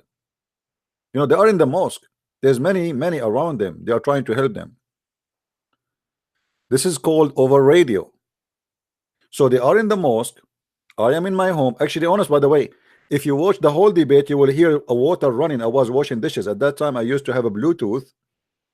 And I was washing dishes. I thought the sound will not come, but looked like it came later. You know, I was running the water like because supposedly those Bluetooth they are like they don't pick up sound from far away. So I thought the water. I'm doing dishes literally. I'm debating them, doing my dishes. All right. Anyway, his attributes are mentioned in the Quran, but he has nothing to do with what he has created as far as comparison is concerned. You can't compare him to what he has created. He is nothing like what he has created. The video continue. With what he has created as far as comparison is concerned. You can't compare him to what he has created. He is nothing like what he has created. Therefore, let me ask you something here, because we get somewhere. Okay, if God, first of all, if God is pure existence, pure simplicity, meaning that he has no potentiality at all, no possibility to not exist or to be anything other than what he is, pure existence and simple. Now, if God had if there was any physicality to God, then he would be undergoing change. Why is that? You follow my point? No. If you say God is pure existence, a pure actuality, he has no potential of any kind. Mm-hmm. You see, I can prove what you're saying using your Bible, but that's not the topic today. Now, anything, it is not demonstrated, not scientifically or physically, that anything that exists will have to go through changes. No.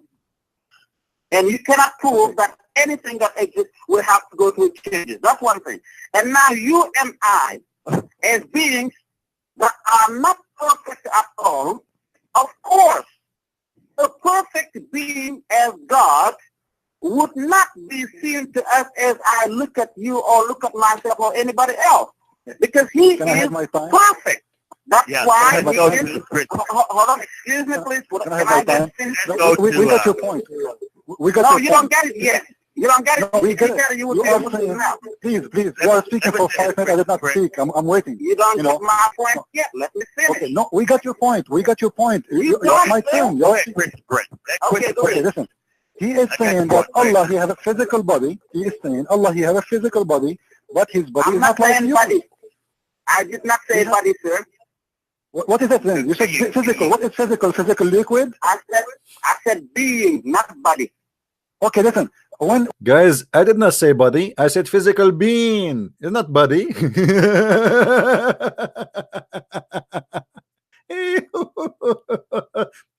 He said physical being, not body. Muslim, did you hear this? Your God Allah is a physical being, not body. So if he is a physical being, he is a physical body.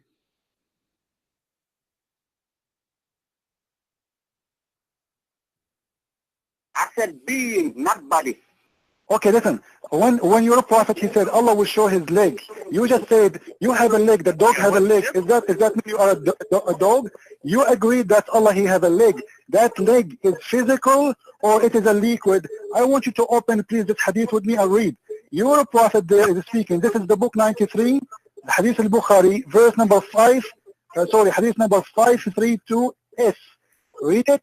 You will see, you're a prophet describing, saying, you will be able to see Allah. They said, how we will see Allah? He said, the same as you see the moon and the sun in the sky. When it's clear, this is how easy. And they said, what we will see in him? What is the sign? He said, you will see his leg. He will show his leg. So Allah, he has a leg, and this leg has to be something physical. And you just agreed that Allah is physical being. Physical being. And the Quran said that Allah, he is going to show his leg.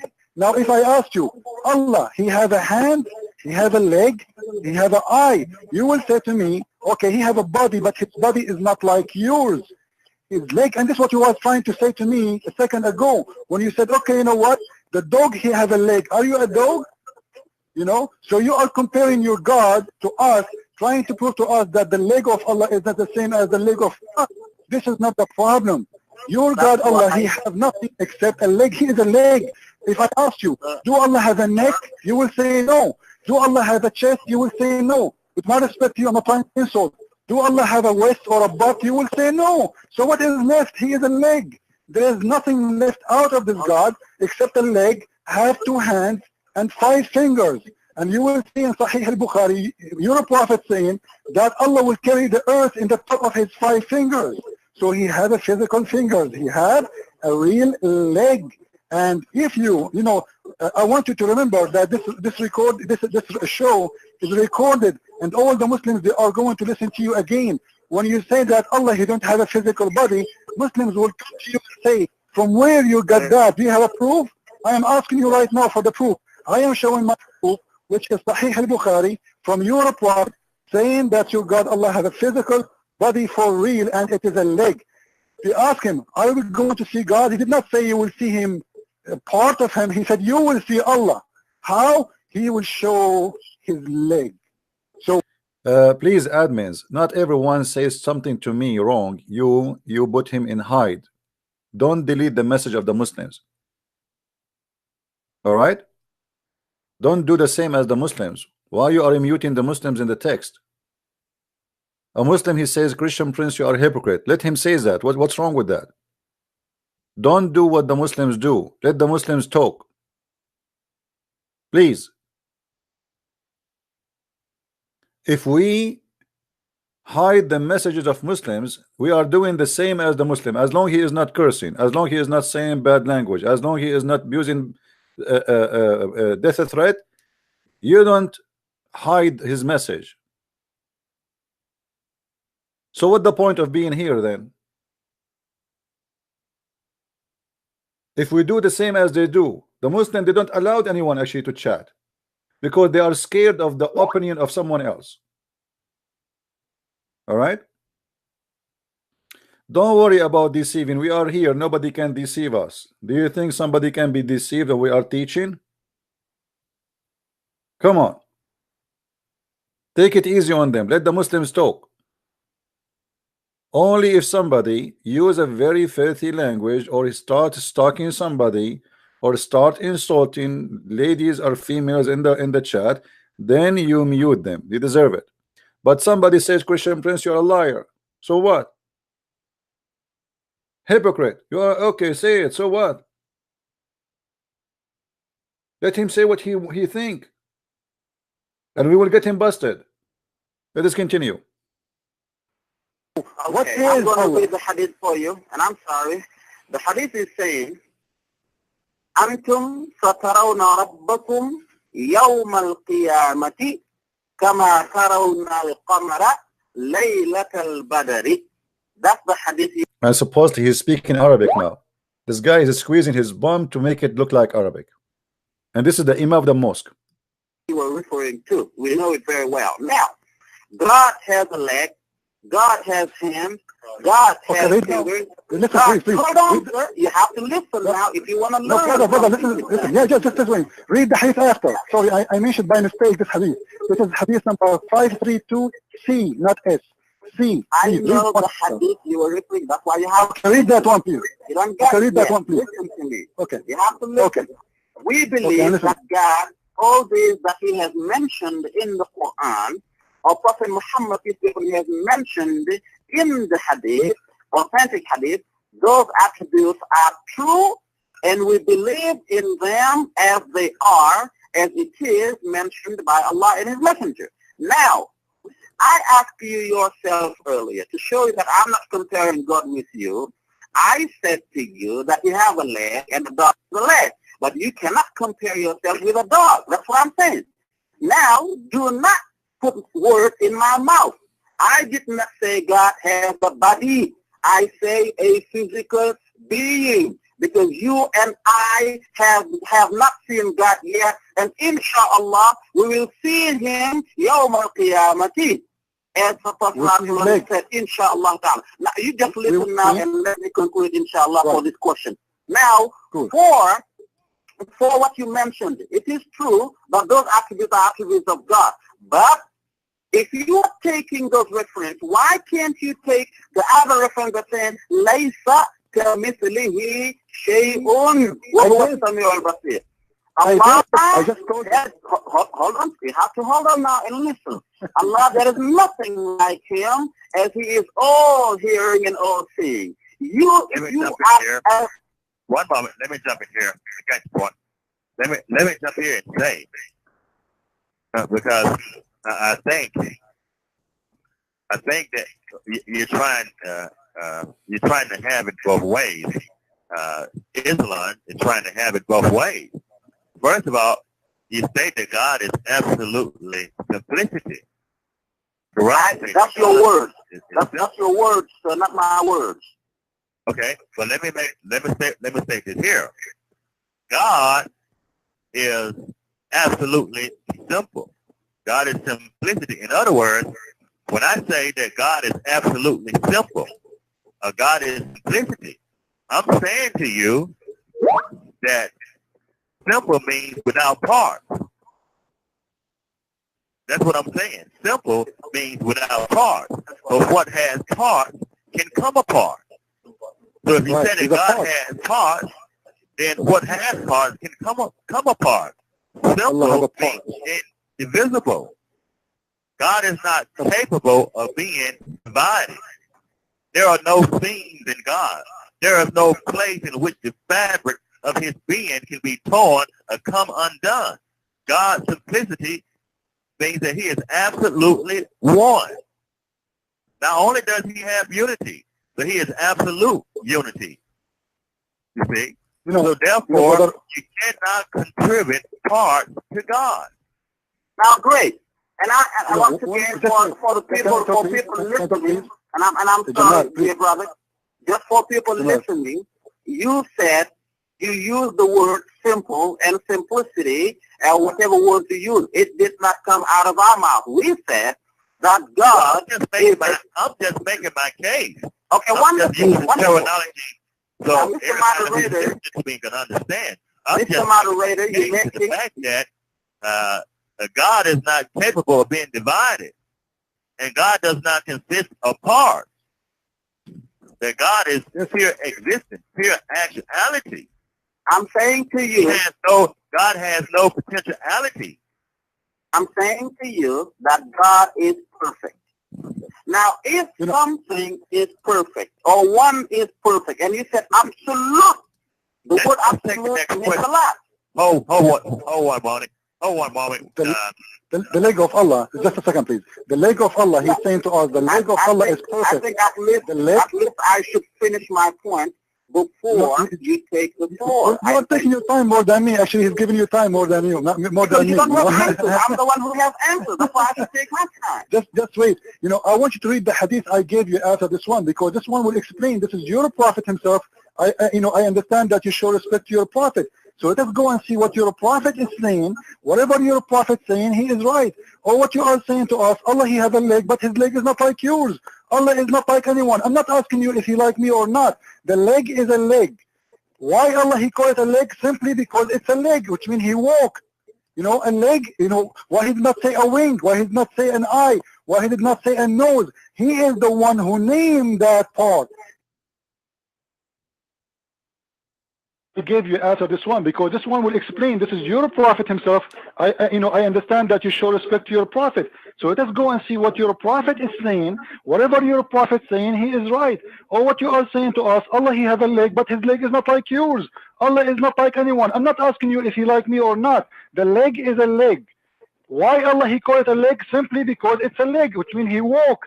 A leg, why he did not say a wing? Why he did not say an eye? Why he did not say a nose? He is the one who named that part. He is the one who give it a name and a title, not me. So you don't come after me saying to me, oh, you cannot use it as a leg as you think. Well, he is the one who used it, not me. He called it a leg. It means it's a leg. So you Muslims, to run from what your God is saying, you have to play around the word.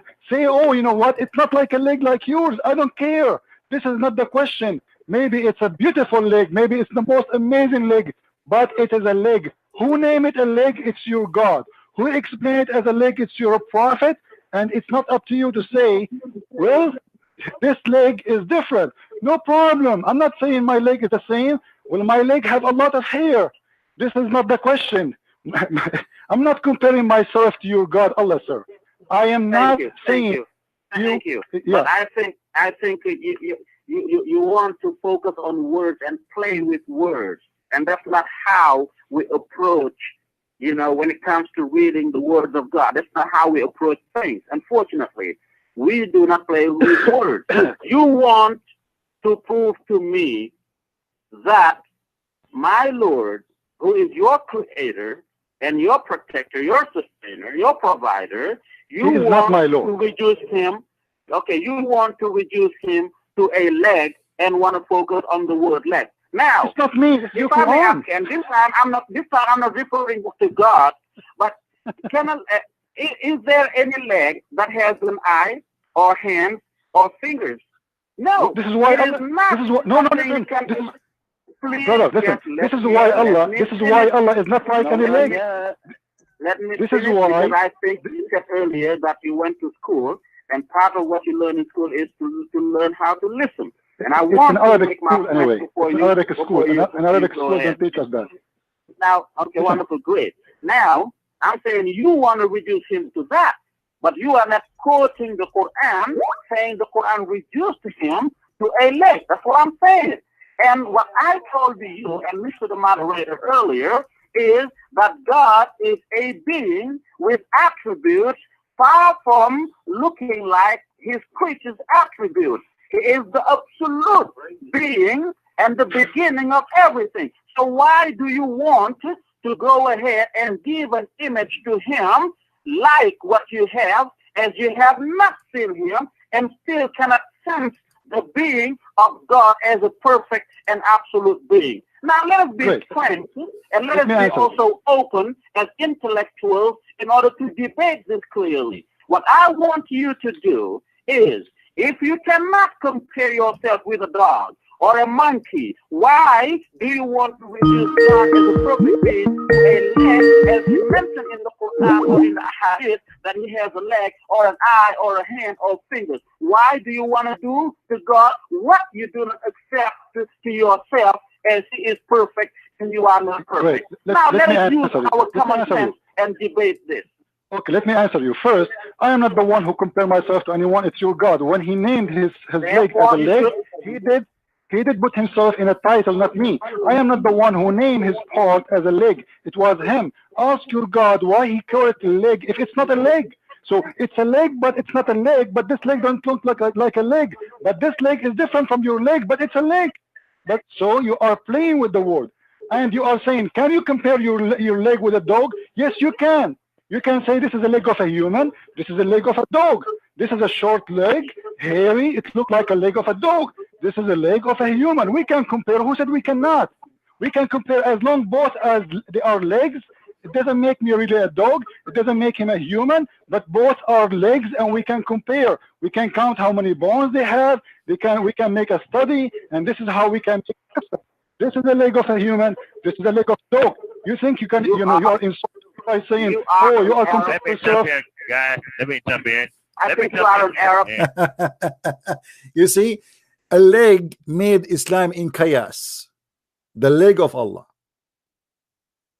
The leg of Allah made Muslims do not know what to say. Oh, you have a leg, Allah have a leg. Is the leg of Allah like yours? Who care? Can we compare between legs? Yes, we can. And the proof is God himself. He called this part a leg. If it's not a leg, why he call it a leg? Why he don't call it window? Call it, you know, a hair. He called it a leg. When we name a part, we name the duty, the job of the part. So the hand do something, the leg do something else. This is why we don't say the dog have 4 hands. We say he have 4 legs. Why? Because he don't have hands which doing the job of a hand. But 2 Muslim cleric, they are in chaos, they have nothing to say and they cannot answer and they are in trouble. They keep preaching to us that Allah is nothing like Allah. Brother, Allah is the most amazing God, Allah, but they cannot even know who is Allah. All what they knew that Allah has no spirit and he is a physical being.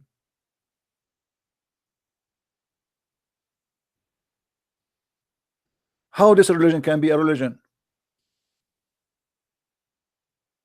Galen, I believe, that had a theory much similar, if not almost identical to Muhammad's.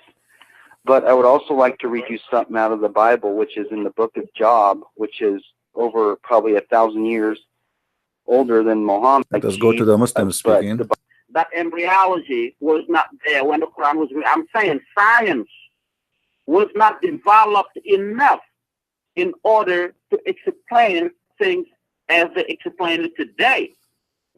And this is why the scientists, most of them, they refer to the Quran, mainly to those verses, talking about how a human being is created, in order to say, yes, in the 7th century, the answer was there, but science was not as developed as to bring the explanation to that which was mentioned in the Quran. Yeah, as I mentioned in the Quran. What is the Quran? Let us see what the Quran is saying. Let us get them busted. Science. You see, right away they change the topic and they try to say to us, how explain to us that science in total agreement with the Quran. Let me show you the science, my friend, so everybody will laugh at you and at your science. How Allah He created the baby. Try not to laugh.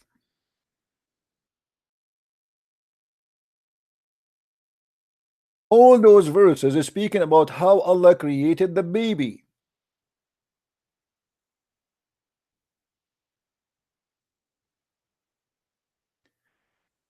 Then we have made the sperm into a clot. Oh no. Oh no. Oh no. This is science, brother. The sperm of the man will turn into a dead blood. Allah, He knows how He created the baby. Science don't know that. This is science. This is science. We made the sperm into a congealed dead blood. Please, my sperm, please don't die. Please don't turn to be blood. Mean. That is science. The Muslims, they have thousands of videos about science in the Quran. I get them all busted. Get my book, Quran and Science, and die laughing at your science. This is science. Let me show you more science. Your prophet, Dr. Muhammad, he explained how the baby will become a boy and how the baby resembled the father and the mother. How? Read with me, please. The science. The messenger of Allah said, the man water is thick and white, and the women water is thin and yellow. Whichever of them comes first, the child will resemble the parents. And here is the good news. If there is any lady except to marry me today, I will promise you I will never come first. So we can guarantee that the baby will be not a boy and he will not look like me, which is scary. Finally, now we can control how our baby look like. All what we need to do, if you are ugly, don't come first. If your wife don't look good, let the man come first. It's very simple, brother. This is a very pure science, brother.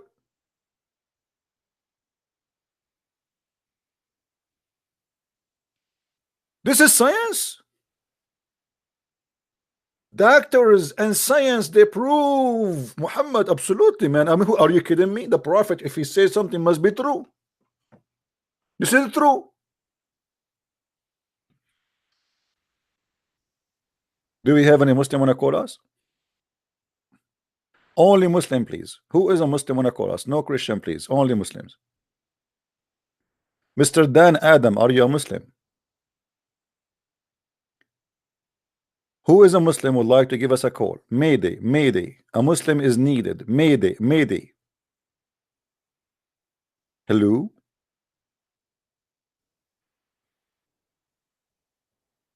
Hello? If I want to tell you the science of the prophet is beyond imagination, you might go crazy. You might go nuts. You will be jumping like a monkey. Quran and science? Are you sure? Your God even cannot remember which one he created first, the stars or the trees.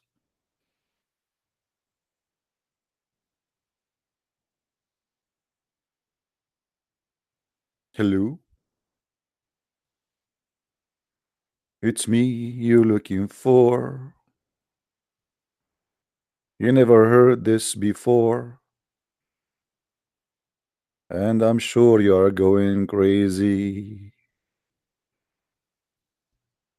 Hello? Yani Abdul, an open challenge. Always using illogical.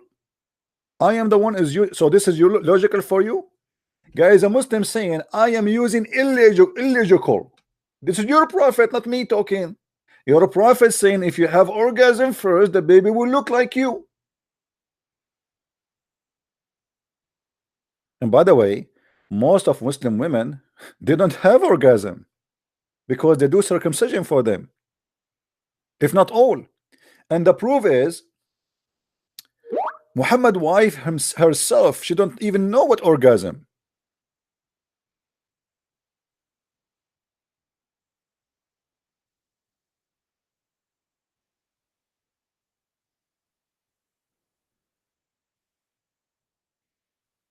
Any Muslim? Isn't it the wife of Muhammad? She said to him, huh? What? Women have orgasm? What? The wife of Muhammad, she never heard of orgasm. You tell me why. What Muhammad was doing when he was sleeping with her? Hmm?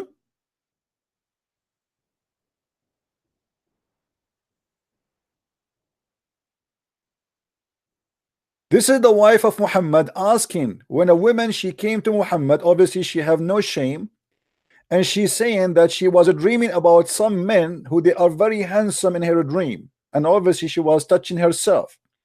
So she said to the Prophet of Allah, after a woman she have discharge, should she wash her vagina? The wife of Muhammad, she said, she smiled saying, what?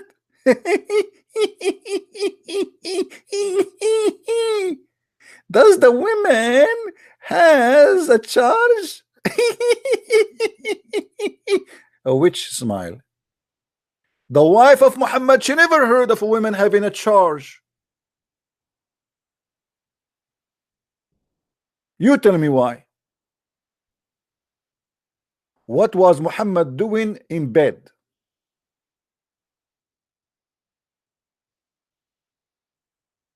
Hello? Hello? Hello?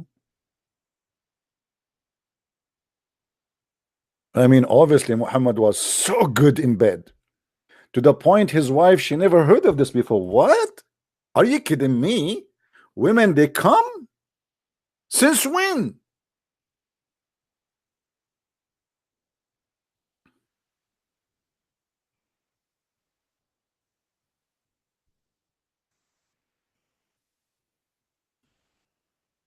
Well, I understand why the wife of Muhammad, she never have this charge, because the hadith confirmed that Muhammad never have sex with them. He imagined that he's having sex. I mean, somebody had to do it. Isn't it the hadith says that the prophet, he imagined himself having sex? In fact, he never did. So how the poor wife, she would have this charge? The prophet continues for such and such a period, imagining that he had slept, had sexual relationship with his wife, but in fact he did not.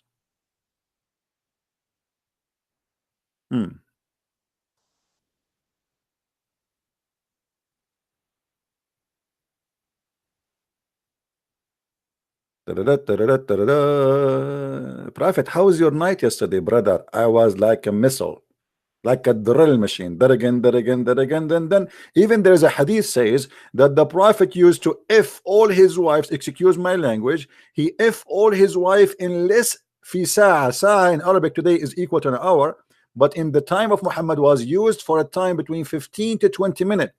So Muhammad, he have at least 13 wives, and God knows how many slave for sex, but he F them all in less than 20 minutes. And now I know why he can do it. Now I understand how he was able to do it, because he was imagining.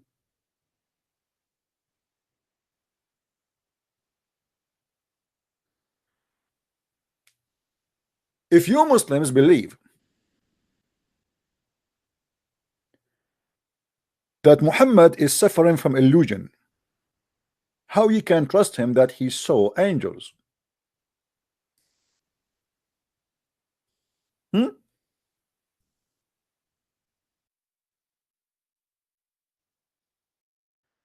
Once the Prophet was bewitched,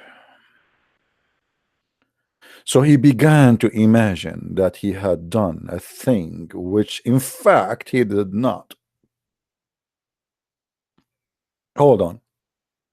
We have a bewitched prophet? Brothers and sisters, I invite you to convert now to accept the bewitched prophet to be your favorite one. If we say to the Muslims, you're a prophet bewitched, they will be insulted and they will be offended.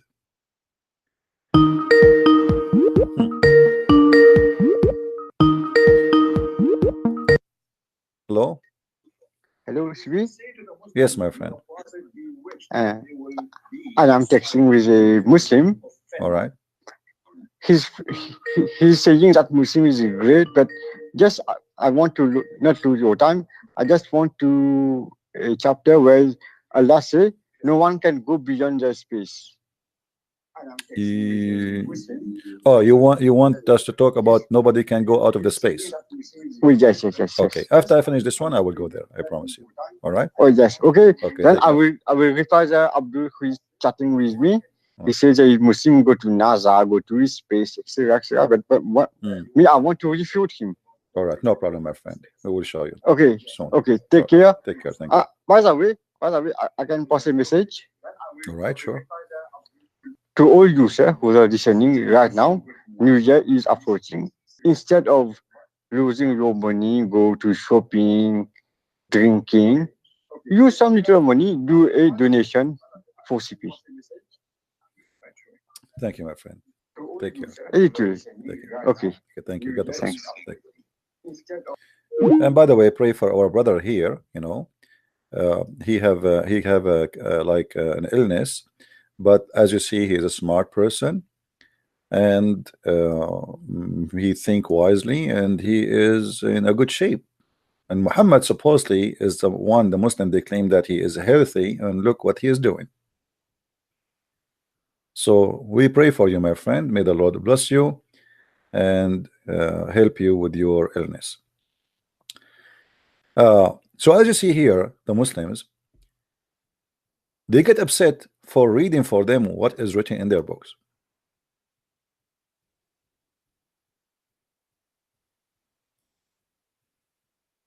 It's scary.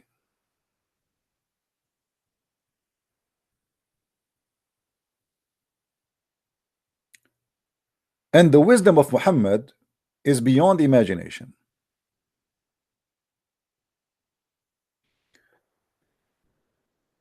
Muhammad was a very special man. You can ask him about farting. My uncle, he asked Allah Apostle about a person who imagined that he farted during the prayer. Allah Apostle replied, he should not leave the prayer unless he hear the sound and smell the sound.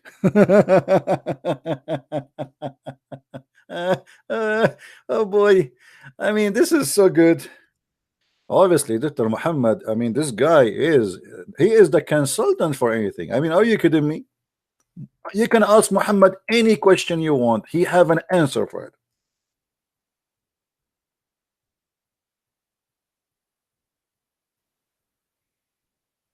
Right? Do we have any Muslim before we start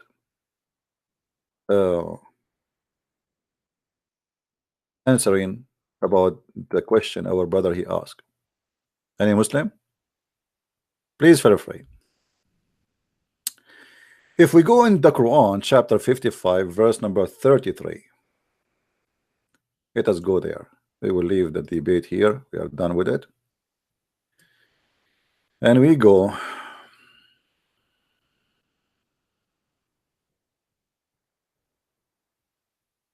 All right.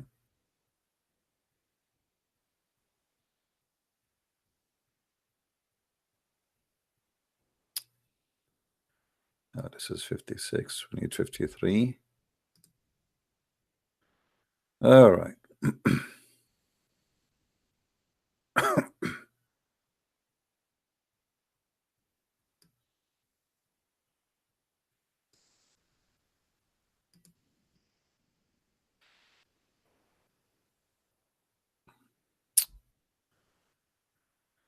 You know, each time we try to speak to Muslims, they give us their own solution and their own answers. And actually, this is 53. Why I'm going there? Hold on. This is 150, 55. Ar-Rahman, yeah, isn't it Ar-Rahman? I think it's Ar-Rahman. Hold on. They say to us that Islam speak of science. Yeah, here. Speak of science, and Islam speak of knowledge, and Islam speak of challenges, and Islam says things nobody heard of before. And I agree. You know, Islam say things nobody heard before, not for us, but the Arab before Islam, they heard of it. This is why it many times appear in the Quran that the Arab says to Muhammad, this is the fairy tales of the people before us. And this is an example. Muhammad, he taught his followers that they should believe in a genie, and there's many naive Christians, they think that the word genie is a demon. Islam and Muslim do not believe in demon. So for those naive one who keep repeating the same thing, please inform them that Muslims do not believe in demon. Genie are creatures created from fire, and they are not a spirit. They are physically exist, but they are a transformer. They can transform themselves. Even they can go through your blood. Even they can have sex with a human being, male or female, and the genie are male genie and female genie, and they have religion too. And Shaitan himself is a genie, which means he's one of the jinn. Now, in the chapter 55, verse number 33, it says, "O assembly of jinn and men, if it be ye can pass beyond the zones of the heaven and the earth, pass ye, not without authority shall you be able to pass." What does that mean? It's mean you cannot leave, because if you try to leave, Allah will shoot your ass. How we can prove that? Just go down in the Quran, one verse more, you will see. On you will be sent, O evil ones, twin. This is false, by the way. The translation is not really, it doesn't say that. A flame of fire and smoke, and no defense you will have, which means they will try to go out of the zone of the earth, but if you try to go, Allah will shoot you. He is challenging two creatures. Ya ma'sar al-jinni wal-ins, or human and genie, not only genie, both. And if you try to go out of the earth, Allah will shoot your ass by a fire. And by the way, I saw that the guy who went to the moon, the Muslim, they say he converted to Islam, which is a big fat lie, and a Christian TV, they have an interview with him, and he said this is a joke. But there is a truth about that. When he went to the moon, he said he felt something burning his ass. True story. When Allah he say that if you try to go out of the zone of the earth, Allah will shoot your ass and he will burn your ass and he will destroy you. How the Russian, how even the Soviet Union, who they are communists, they are not even Christians at that time, they were able to go out of the zone of the earth. Do you see it? Isn't it this is a proof that Muhammad is a false prophet? In different verse in the Quran, Muhammad he said the following: we are not done. Are we? No, we are not.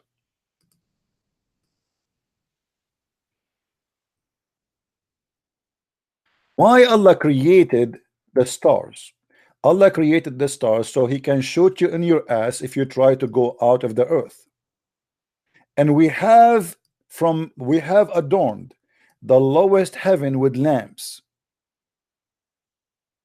LED lamps, and we have made such lamps as missiles to drive away the evil ones. If we go and read the interpretation for this, you will see that Muhammad he claimed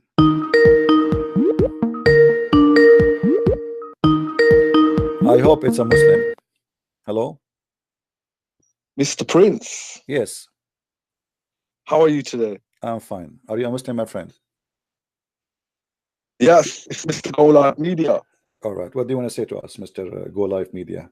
I just wanted to know what the subject is today. I see you talking about the stars that have been created to shoot anyone who goes of the realm in the backside, if I'm correct. Yeah, no problem. Go ahead. You want to talk about that? Go ahead. What's the problem with it? Do you really believe that we can shoot a devil who live in the earth by a star? Why not? The star is so big. Do you know how big the star is? There are many different types of stars, as you're aware. What is the smallest star according to science? I don't know, me. I'm not a scientist. Why didn't you tell me? The sun is a smaller star, as an example, and it's million times maybe bigger than the earth. How you can shoot a star to the earth to destroy a little tiny genie who your prophet tried to capture him, and even he have hold on him, and then you want to need a star to shoot him to prevent him from going. This is a Star War of George Bush. Oh, it's actually referring to black magic. So, I mean, the soothsayers and the fortune tellers. What black magic, my friend? What black magic? Read with me. It says the shayateen. You know what shayateen mean, right? وَجَعَلْنَاهَا رُجُومًا لِلشَّيَاطِينَ. And we made it, as missiles, to shoot at the shayateen. Okay. So this is speaking specifically about shooting shaitan if he tried to get out of the earth. And according to your prophet, he claimed that shaitan, he go to Allah, heaven, try to spy at him, right? So the reason I mentioned black magic was because the soothsayers, if you know anything about black magic, which you probably do, it's sort of like communicating with spirits and jinns to tell the future or whatever it may be. So the jinns used to go to the lowest heavens to eavesdrop, and then they would bring back information to the soothsayer or the fortune teller. But after a while, Allah guarded the lowest heaven, and He would shoot them with shooting stars. So they can only eavesdrop for maybe a second. So, if I may talk, please. So you are saying to me this is before Muhammad they used to go and spy, correct? Yeah. Okay. After Muhammad, Allah He installed a new security system, if you want to call it that. Okay. Why Allah don't want to shoot the shaitan before Muhammad? Why before He allowed the shaitan to go and spy? But after Muhammad he came, Allah He installed a new security system. If they try to go to heaven, Allah will shoot them. What is the purpose? Okay, before I continue, I just want to ask one condition. Please be fair and don't mute me, because I noticed in our last conversations you only put the volume up on certain my parts. friend, if somebody try to speak over me, make me shout and lose my voice, I'm speaking for many hours, as you know. And if somebody want to make me scream, then I will give up. I will hang up on you. I don't have to talk to you. You don't have to talk to me. So let us be respectful. And I will see, did I hang up on you? As long as you let me talk and I let you talk, let us have a conversation. Okay, now. So you're a prophet. After he came Allah, he decided to protect the heaven from the spy of the shaitan. Why he did not do that before Muhammad? As you know, I think we've had this discussion before with regards to magic and the demons, and it's all part of Allah's makeup of how everything works and the test for man. So the angels that brought down the black magic at Babylon, Harut and Marut, and then another situation where Solomon had the jinns working for him to build the temple of Solomon. Here we go. We are going in a circle now. We talk about that. We can go back and talk again, but answer me about this. Why Allah now he implement a security system, not before? Muhammad, he came. Muhammad is the last prophet. Muhammad came after 124,000 Muslim prophet according to Muslims. Okay, what make Allah now? Now Allah he remembered to install a security system. Shaitan was spying all this time at Allah, and Allah don't care. What happened? Well, that's totally up to God. You're questioning God. Like, no, you can't everything have a reason. Now. What is the reason? Everything have a reason. So Allah before he did not mind that Shaitan spy at him. Now this Allah he did not he don't want Shaitan to spy at him no more. What happened? Well, according to Islamic belief, it's the same reason why the Torah came and the Bible came, and then Islam how came. Shaitan can spy? Explain to us how Shaitan can spy at Allah. Okay, do you remember our previous conversation when I was trying to make a distinction between Iblis, Shaitan, Lucifer, the one big Satan that was kicked out of heaven, and then you have the other jinn, which some of them are Muslim, some of them are whatever religion, and the ones who work for Shaitan out of the jinn, they are called shayateen in the plural, yeah? No. So, repeat your question, please, sorry.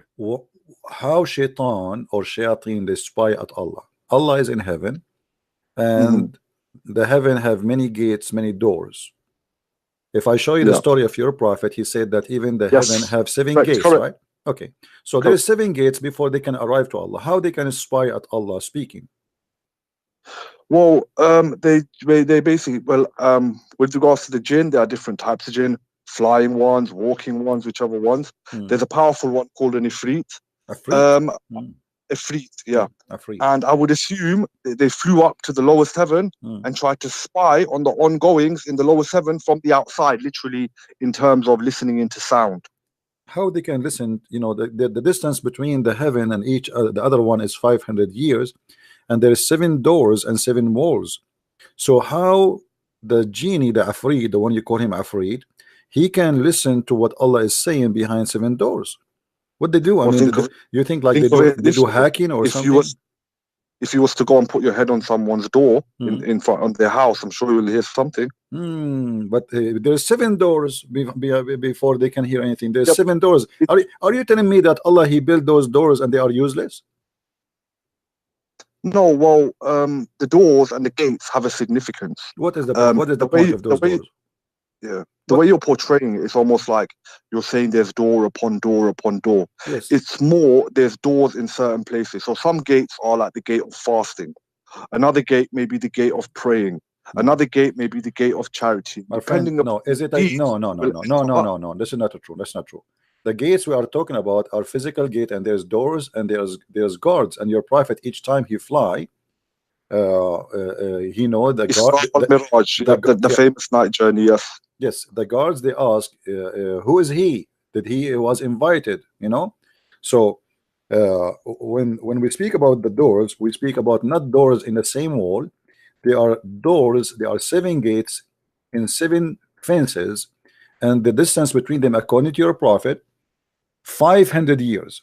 So now you are saying to me that the angels they can come and they go, and there are 7 doors and 7 fences, and yet they can put their head or their ears on the fences of the heaven, and they can listen to what Allah is saying. Correct? Well, if it's the lowest heaven, I'm assuming it would be the last gate, the one gate for the exit. Okay, but Allah is in the 7th heaven. But Allah is in the 7th heaven, right? He's on top of the heavens. Okay, he is, but he is in the last heaven, the 7th heaven, right? He's not in the heaven, no. He's above the heavens on his throne in a manner that suits his majesty. Really? Okay. Yeah. But according to your prophet, okay, in the 7th heaven where Allah is located, do he have air? We only go by what we've been told. If there's anything above Allah, after Allah, I wouldn't believe that God needs air to breathe. Okay, if there's anything above Allah, no. Okay. Well, your prophet, he said that there is something above Allah. Read with me, please. This is Sahih Hadith says, I said, O Allah Messenger, where was our Lord before he created his creation? He said, he was above the cloud, before which was air, and above which was air and water. Do you see it? Hold on. It's because I'm on the Skype. I'm not actually looking at the YouTube, but I'll be there shortly. But anyway, you continue. Okay. So Allah, he is not as Muslim they claim. Here we go. There's air above him, and there's air underneath of him, and there's even water there. So, you know, you say to me that Allah is above the heaven. He is in, you know, in a place where there's water and air, and there's air above him, and there's air underneath of him. Now, maybe because there is air, the shaitan, he can spy at him, because as I know, sound does not travel in the space. Scientifically, yes. So how the shaitan can hear the sound of Allah if the space is empty and there is no air? Well, once again, we believe in the unseen and the knowledge of the ghaib, as they say. And whatever God wills, he wills. And if he said it, we believe it. Okay. Now, when Allah, he said that you cannot go out of the zone of the earth, and he is challenging the mankind and the genie, and then we find that people, they went to the moon. So how Allah, he made a challenge which is a false challenge? So are you talking about challenge in Surah Taha? The chapter of Ar-Rahman. Chapter of Ar-Rahman. Yeah. La tanfudu illa bisultan. Right, yeah, okay. Right. Okay. Well, he made this challenge after he's created the barrier with the shooting stars. Okay, but after that, the American, they went there, the Russian, they went there, and you know, and how this happened. So how Allah, he challenged the man and the genie to go, yet they go. No. You're talking about NASA missions and comparing them to the lowest heavens. The lowest heavens cannot be seen, and they cannot be reached by our means. Ah, they cannot reach. Okay.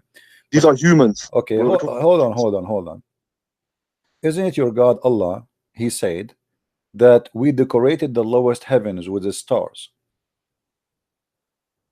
I'm not sure. Can you bring up the reference?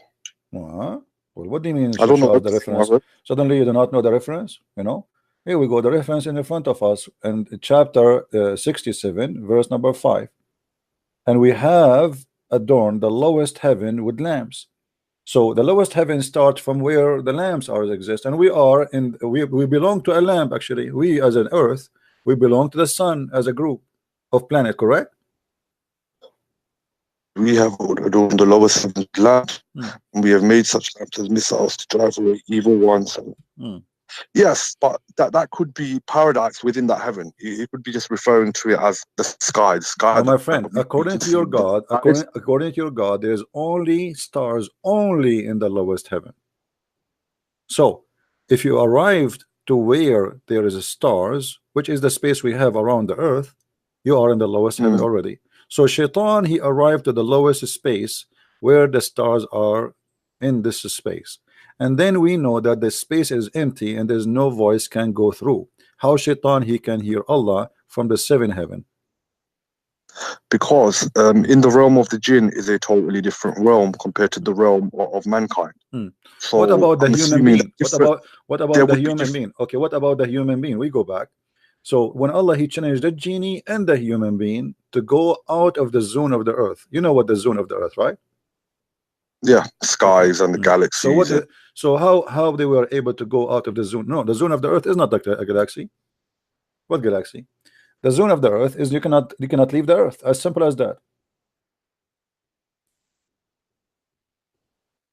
Right. Well, like I said, in the world of the shayateen, we're not really in the world of the unknown. What about the human? The human. There'll be different laws of science. There'll be different laws of science. Well, they went up there. They didn't see the paradise. They didn't see anything with their eyes. Okay, they still today haven't seen a jinn. Question: how your prophet, he went there? It was a miracle. How? He physically went there. It wasn't in a. How he went there? Well, he went on a beast called Burak. It's not necessarily a winged horse, as people say, but it is between the sizes of a horse and a donkey. It's something that's not of this world, so it's hard to describe. Okay, flying, but that doesn't have wings, correct? Okay. So in that heaven, the paradise of Allah, it might have wings. I think it does have wings. nowhere, I never saw that it says have wings. I don't know. I never saw that. Maybe you can show me. I will learn from you. But as I know, it is a sexy female mule, very white, because Allah, he hit the black people and he hit the color. Where did you get this stuff from? Yeah, because where did you get this sexy female mule? What are you talking about? Sure, we can. You know, what are you talking about? Isn't it your prophet? He described how beautiful this beast is. So yes, it's a sexy female which is very white, and it's have a long legs, and each head of her leg can go to the beyond the horizon. Now, if we go and we ask you, is the beast is a physical beast, the one you call him beast, not me. I believe he's like just a donkey between a mule. He's a mule between the horse and the donkey. That's a mule. So that mule who is very white, which is female in the same time, because supposedly he is different kind of animal, who went all the way to heaven. What is, you know, this is a physical journey. You said physically Muhammad, he went there, correct? Yes. Okay. Did he find in the place where he arrived to the heaven, he found the Euphrates River? The what river, sorry? Euphrates, the Euphrates. Oh, Euphrates. Yes, okay. There is some narrations regarding that. All right. I think so how in the heaven of Allah, which is in the sky, in the seventh heaven, there is Euphrates? Well, that's down to how Allah designed paradise. But Euphrates exists in the south of Turkey. Yes, and why can't it exist in paradise? Why can't there be an identical one? My friend, don't you see? Euphrates, you see, the Old Testament speak that the garden of Adam and Eve is in a certain location, and it mentioned even the river Euphrates, but it makes sense. This is in the earth. The garden of Adam and Eve in Christianity and Judaism is not in the sky. It's a garden in earth. Now, your prophet, he found that Euphrates and the Nile River are from the rivers of heaven. So if his heaven is up in the seven galaxy, whatever it is, how we find the Nile River and Euphrates there? Because it's down to God how he wants to design things. Like, I mean, my friend, but they are not there. They are here in earth. If your prophet, he went, how the Nile is here in Africa, go through Ethiopia, go through Egypt, all the way to the sea, and then we find that the river of the Euphrates start and under the tree of Allah in the seventh heaven. Because it could be identical rivers. Like I said, we don't really have a map of the geography of paradise and heaven, do we? Okay.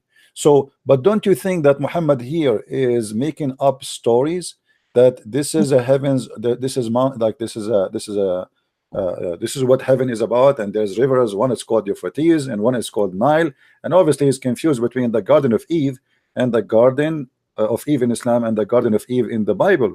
If I ask you now, the Garden of Eve in Islam, the Garden of Eve in Islam, is it in earth or in heaven? The Garden of Eve. You tell me. No, you tell me. You're the Muslim. I'm asking you about Islam, not Christianity. Well, the Garden of Eve, did you say? I'm not sure. Is there something called the Garden of Eve on the earth? I'm asking you, is the Garden of Eve is in heaven or in earth?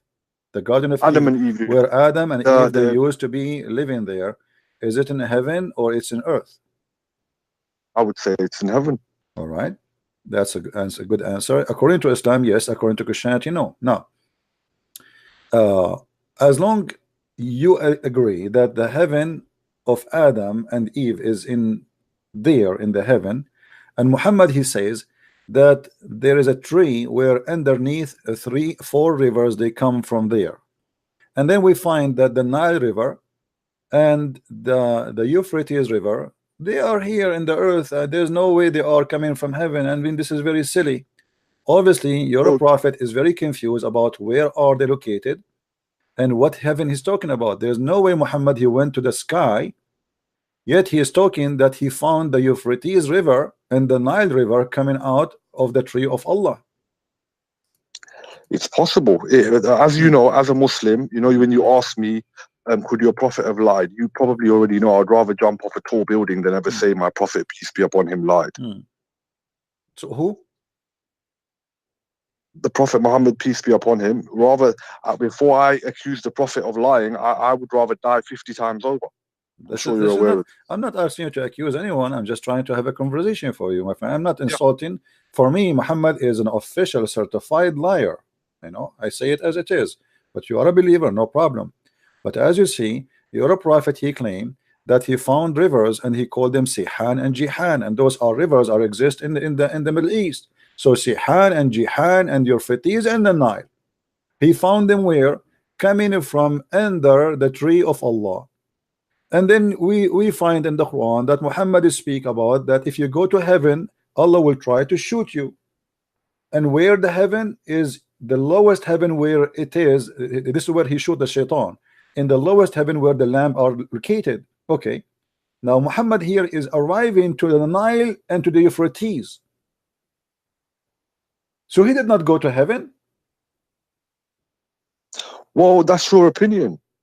How do you know what's within paradise? My friend, no, you tell me. Okay, now I want your opinion. How your prophet, he went there and he found the source or the spring of the Nile River and Euphrates. How both of them, they are coming from under one tree. Nile is in the middle of Africa, and the Euphrates is in the south of Turkey. So we have thousands of miles between them, yet both of them, they are coming from under one tree, is the tree of Allah. Well, it could be identical rivers that are in paradise. And like I said, we don't know the creation of paradise. We don't know how paradise was created, what's within paradise, the geographical realms and what it's like. Is nothing like the human eye has ever seen. So for you to make a comparison with the earth, I don't see the point. My friend, because it's very funny. You said to me, nothing we can compare with the heaven. And yet you say your prophet, he says to you, honey and milk. Isn't it honey and milk is money and honey and milk? Isn't it wine is wine? Is it Euphrates is a river we know? Is it the Nile is a river we know? So how nothing we can compare, but they have it, we have what they have already. We have Euphrates, we have the Nile, we have the honey, and we have the milk. Yes, okay. But the milk and the honey and the wine will not be the same as of this world. It will be totally different. For example, that does not intoxicate. So once again, it's like me saying to you, describe heaven. So you are saying to me the wine and the heaven, they will be alcohol free. Well, we don't know that, but we know it does not intoxicate. Okay, so they are alcohol, but you will not get intoxicated. So the wine is the same, but you will. I don't know if it's alcohol. You see what the tafsir says, that you will not get intoxicated. It's not the wine is not wine. The wine is a wine, but you will not get drunk. Now, that's a good thing for you. I'm so happy for you. But you will notice with me here, we are going in a circle, trying to avoid that Muhammad cannot be a person who went to the seventh heaven as he claimed. First of all, there's no witnesses. Is that correct? I give you the response of Abu Bakr as-Siddiq radiallahu anhu. What he said? Did he say he went? Did he say he went? Then he did. Abu Bakr, he said he went. Did he see him? Yeah, and he said if the Prophet said it, it happened. Ah, there we go. If the Prophet said it. My friend, what kind of answer this answer is? I'm saying to you, do Muhammad have a witness or not? No. Let me tell you something. Yesterday, I went to the seventh heaven in the top of a flying chicken. Do you believe me? No, because you're a great liar. Okay, so how if I say that? How if I say that is a lie? But if your prophet he say that is it true? Both of us we have no witnesses. But he is a prophet and he performed miracles. He spread Islam across the world. Look at the things this man did. Yeah, what he did. This is not the work of a normal man. What did he do? He destroyed the world. People they cannot even walk in the street safe. People they cannot have safety. People they cannot have security. Men are killing women. Men are raping women. Women they cannot walk in the street securely alone unless there's a guardian with them. Otherwise they will be raped by Muslims. Number one countries of rape in the world are Muslim countries. In Saudi Arabia, if a woman she walk around in the street without a guardian, she will be raped, kidnapped, and nobody will hear about her again.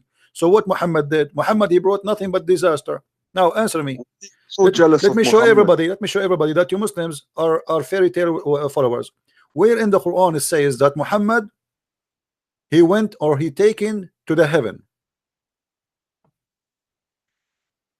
Why didn't you show me? You show me. You show me. You are the Muslim. Where in the Quran? Where in the Quran it says? Where in the Quran, my friend?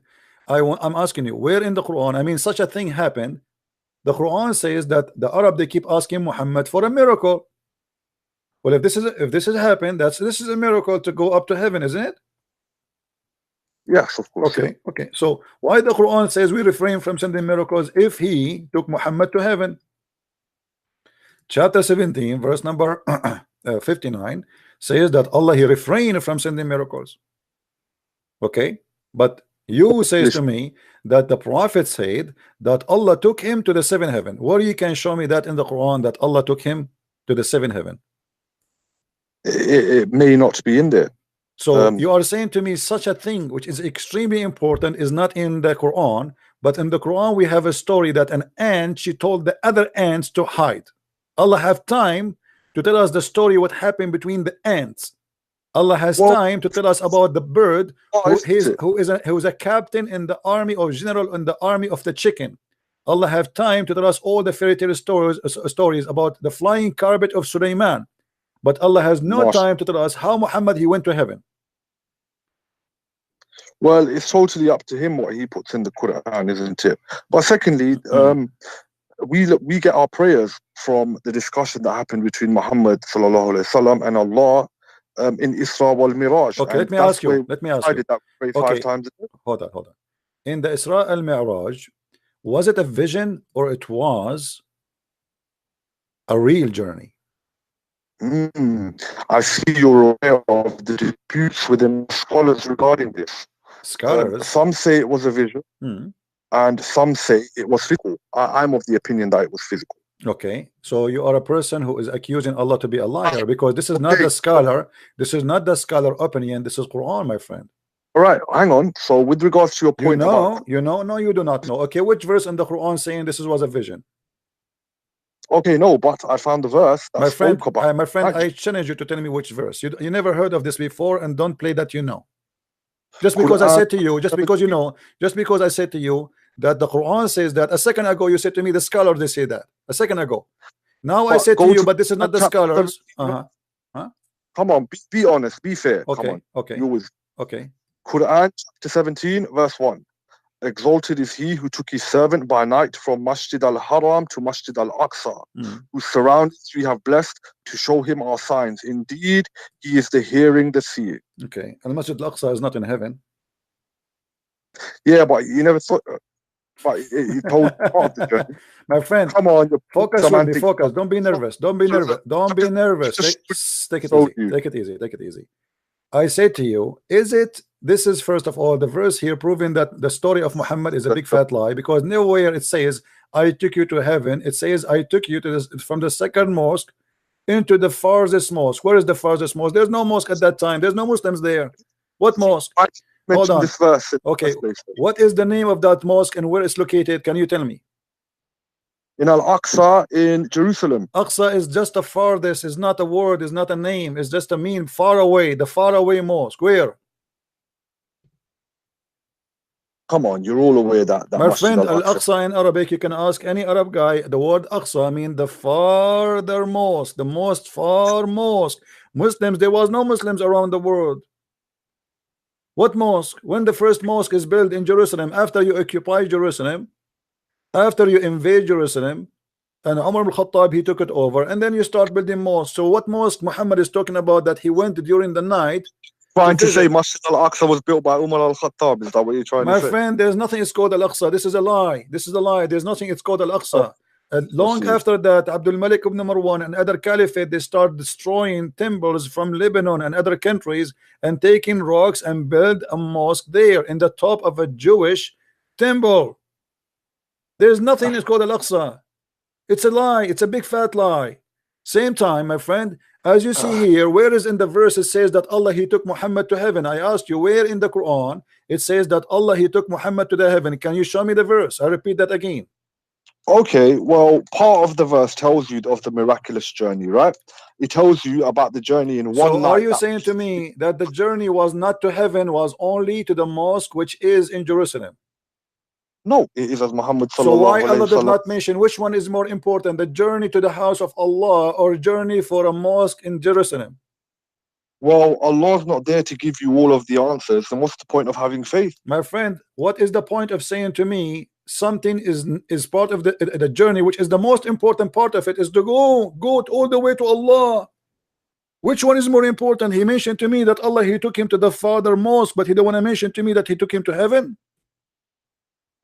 Come on, it's like getting something Jesus said. Okay, and then let me ask you. Let me ask you again. Let me ask you again. Let me ask you again. Was it a vision or it was a real journey? It was a real journey. Okay, is that an opinion of Allah or opinion of the scholars? It's the opinion of Muhammad sallallahu alayhi wasallam, the way he described it in the hadith. Okay. It's as he said. All right, here we go. So you are saying to me, anyone he says something different, he is wrong, right? Well, there's difference of opinion, isn't there? No, listen, you see, don't play with the words. Either you say to me, anyone he believed that it was a vision, he's a liar, or you say to me, it is the truth. He's mistaken. He's mistaken. Okay, I will take your words, guys. Take this gentleman. He said that the one who believed that Muhammad did not go in real, it was a vision, he is mistaken. Okay, I like that.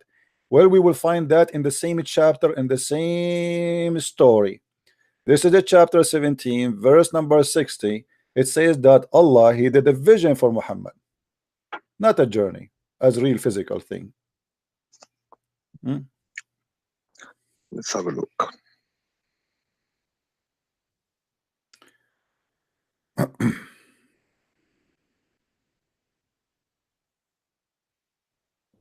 It's nice to know you unblocked me, though. I was expecting to be blocked when I called. Hey, my friend, I don't block you unless you start calling names and start speaking over me. Don't let me talk. So now, does it say there that Allah, he showed him a vision, not a true journey? We told thee that thy Lord doth encompass, or you put something in the way? No, it's in the front of you. And when we said to you, surely your Lord encompasses men, and we did not make the vision which we showed you but a trial for men, and the cursed tree in the Quran as well, and we curse them to fear, but it only adds to their great inordinancy. Is it a vision or it's not? Well, you're going to have to bring up the tafsir of that verse. No problem. Tafsir. My friend, this is the same chapter that's in the front of you. This is about Al-Isra. Everything there is about Al-Isra. Okay. In Al-Isra, Allah, he says that Allah, he's saying to Muhammad, we showed you a vision. What is the vision Muhammad he saw in the story of Al-Isra?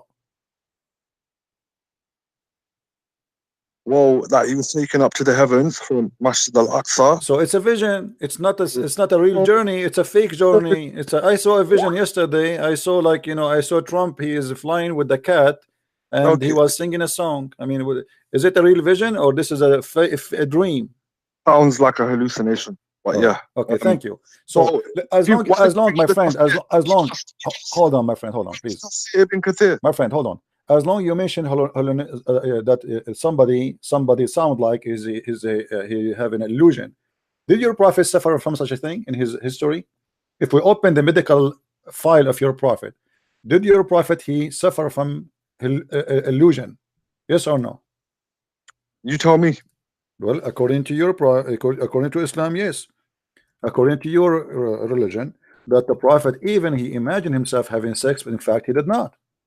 And this is Sahih al-Bukhari saying the prophet continues for such and such a period of time, imagining that he had sex with his wives, but in fact he did not. So you said to me that this is sound like an illusion. Okay, Muhammad is suffering from illusion. It's been proven by Muslims themselves. They believe their prophet, he was under an illness, which is, they call it black magic or whatever they call it, but obviously he imagined things. Even his sex was not real. So how you can trust him? He is going to heaven. The Quran says a vision. The Quran says that he did not take him to heaven. The Quran says he took him to the Father mosque. And Muslims now, they come with tons of stories. And Muhammad, according to you, yes, Muhammad, he said Allah, he took him to the seventh heaven, but maybe this is the vision. Maybe it's a vision. You saying it is true, but as you see, your prophet, he is not to be trustworthy, because this guy, he imagined things which is not true. If I am a doctor, or let us say you are a person applying for a job, and I open your medical file and I find that you've been infected with something, we do not know what is that exactly, that you can, you know, you imagine things, you hear voices. Even your prophet, he says that stones, they say to him, Assalamu alaikum. Is that correct? Yes. Okay. Trees, they speak to him. Trees, they speak to him. They say to him, Assalamu alaikum. Trees, they converted to Islam.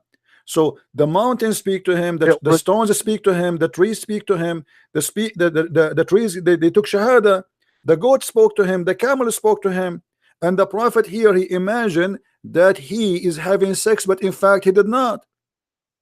That was one incident where there was black magic involved. My friend, what one incident? What one incident? What about the two angels? They come and they cut his chest. Is that a real story? There's a difference of opinion where that narration could be fabricated. Where they moved, are you talking about where they moved to the black spot on his heart? My friend, does your prophet says that the one who controlled him, it was a Jewish guy, his name is Zurayq, Lubayd ibn al-Asam, from Bani Zurayq. He took some hair from your prophet and he controlled him from far, like remote control, and he made him imagining things. Yes or no? Well, that's black magic. Yes, okay. That did happen, but with remote control. So you Muslims believe that your prophet was under the control of voodoo? Well, if it stated that it happened, it happened. What can I say? Okay, so if it happened, what I can say, this is a good answer. But isn't it your Quran says that you have no authority over my good followers except the good ones?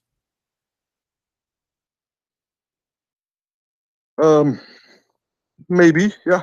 What do you mean maybe? Yes or We've done this argument. Okay, we've had this conversation. So how Muhammad here is imagining things, and this is from Shaitan, and Muhammad in the Quran, Allah, he said to him that Shaitan have no authority over the one who is good except the one who follow thee, which means follow Shaitan. So in order for Shaitan to control Muhammad, he have to be following thee, which means following Shaitan. So the story you are talking about proving that Muhammad, he is following thee. Who is the Shaitan? That's the thing, that people that do black magic now and affect good Muslims that are believers, they still affect them. It doesn't mean that they're following the Shaitan. It's just something that Allah laid down as a test to be used by men of our time. So is a black magic is a black magic satanic, or it is godly thing? It's satanic. Okay, so here the verse saying that as long as it's satanic, it's mean this is from the authority of Shaitan. So as long as it's satanic, this is from the power of Shaitan, correct? Black magic is from the power of Shaitan. Okay, yeah. so as long as it can only be, it can only be, it can only work if God wills it to work. Okay, no, that's not true. The verse here saying, عبادي ليس لكم إن عبادي ليس لك عليهم سلطان إلا من اتبعك من الغاوين. So Allah, by his authority, he said that okay, I will not let you control any of my good followers, but I will let you control the bad ones. So Muhammad must be from the bad ones to be able to be controlled. The rest of the narration then. Narrate the rest of the narration that angel Jibreel came down and notified him of where the magic was, and then they found the magic in the bottom of a well so they could break the magic. Okay, let me ask you a question about the story about the angel Jibreel. The angel Jibreel, he came and he did investigation and he found where the magic is. Where he found the magic? In the bottom of a well. Okay, the magic is thrown in the bottom of a well. How that can happen? He literally, when I say that, I mean he took some hairs off his comb, loosened it, and threw the hairs in the bottom of the well. All right, Muhammad was camping his beard like hijab, and some hair come in his, and somebody took it and he controlled somebody. Your prophet was controlled by some hair, correct? Yeah, with black magic. Well, controlled is a strong word. That's mean that anyone in the world now can control anyone who knows the words to say, he can take some hair from somebody and can control somebody by controlling his hair, right? controlling his hair, Okay. but it depends on the power of that magician. Why the guy who throw the hair, which is giving him the power of more Muhammad there, and why the angels they have to do investigation if they are angels of God? Don't you know what people do? Where did you get the word investigation from? Well, here we go. You see. Read with me carefully. Okay, my friend. Hold on. Read with me the story. My friend, the story in front of us. There come to me two men. And what happened? Two men, they come to me. Who are those two men? One of them is Jibreel. Do you agree? Does it say that in the narration? I don't know. I'm asking you, who are those two men? They are two angels. And they My friend, I have not memorized narrations. I'm not a okay, no problem. Here we go. Your prophet saying, there come to me two men. One of them sat near my feet and the other near my head. And the one near my feet asked the one near my head, pointing at me, what's wrong with this man? Two angels, one of them he do not know. The other one is smarter. The other one play ignorant. Good cop, bad cop. The later replied, he is under the effect of magic. The first one asked, who had worked magic on him? The bad cop, he don't know. The other one replied, Lubayd ibn al-Asam. Okay, so now we know who is the one who did that to him. The first one asked, what material he did use? The other one replied, saying, the skin of pollen from a male made date tree, with a camp in the hair stock, kept under a stone in the well of Dahran or Dahron. Then scroll down. Okay. Why did you take it off? Huh? Scroll down on the narration. Okay. And then the prophet went to the well and said, this is the same well which they shown me in the dream. Was that a dream? Well, it sounds to me like he got wahi, revelation from the angel to tell him where it was. Okay, so your prophet obviously he see things in his dream, correct? Yes. Okay. Now, after Muhammad, he saw that dream and he found what he claimed that the magic causing him to be bad. Was Muhammad better? Causing him to be bad. It doesn't say this. No, because he was under magic. He was controlled by magic. Is Muhammad now smarter, better? Well, that's a bit of a funny question, isn't it? Well, no. Okay, now we found the reason. And the angels, they told him where is the magic. Now, did Muhammad change? He became better, became healthy. Well, once they dismantled the magic, he was fine. Really? Yeah. How you know? Well, the effects of the magic were broken once they dismantled the magic. All right. Let us see if Muhammad was fine after the angels, they came to him. How you can prove to me that Muhammad became fine? This is a challenge. I will give it to you. Well, it's just according to our belief. If you find the magic and you break the magic, there's various ways. You said he became fine. How you can show me that? I am a person who learn from you nicely, kindly, please. Can you prove to me that Muhammad became fine after that? Well, I'm just going according to the normal rules of exorcism. Where it says that he became fine, can you show me? Just because something doesn't say that, it doesn't mean that it's not true. Okay, my friend, very simple. You said he became fine. In order for you to know he became fine, that's mean you have some reference to show me, because you were not there, I was not there, right? So we did not witness what happened. So you need to show me where you get this information from that your prophet became fine. Well, I can give you the counter statement of where can you show me that he wasn't fine. All over the whole Quran is proving Muhammad not to be fine. Everything in the Quran is proving Muhammad to be not a person who obviously he is a person suffering from mental issues. Choose for me a chapter in the Quran. Choose for me a chapter in the Quran is not full of mental issues. My friend, when you're a prophet, he said that if the man have orgasm first, the baby will be like the father. If the women have orgasm first, the baby will be like the mother. Was he fine or he was suffering from mental illness? He was fine. So you believe, you as a Muslim, that if a man have orgasm first, the baby will look like the father, and if the women have orgasm first, the baby will look like the mother. Well, this depending on scientific research, and I'm not a scientist, but I would take my prophet's word do you for it. believe in that or not? Do you believe really, you as a person who have a very healthy brain and you are not under black magic, do you believe that if a woman have orgasm first, the baby will be a boy, a girl, and if the man have orgasm first, the baby will be a boy? Do you believe in that?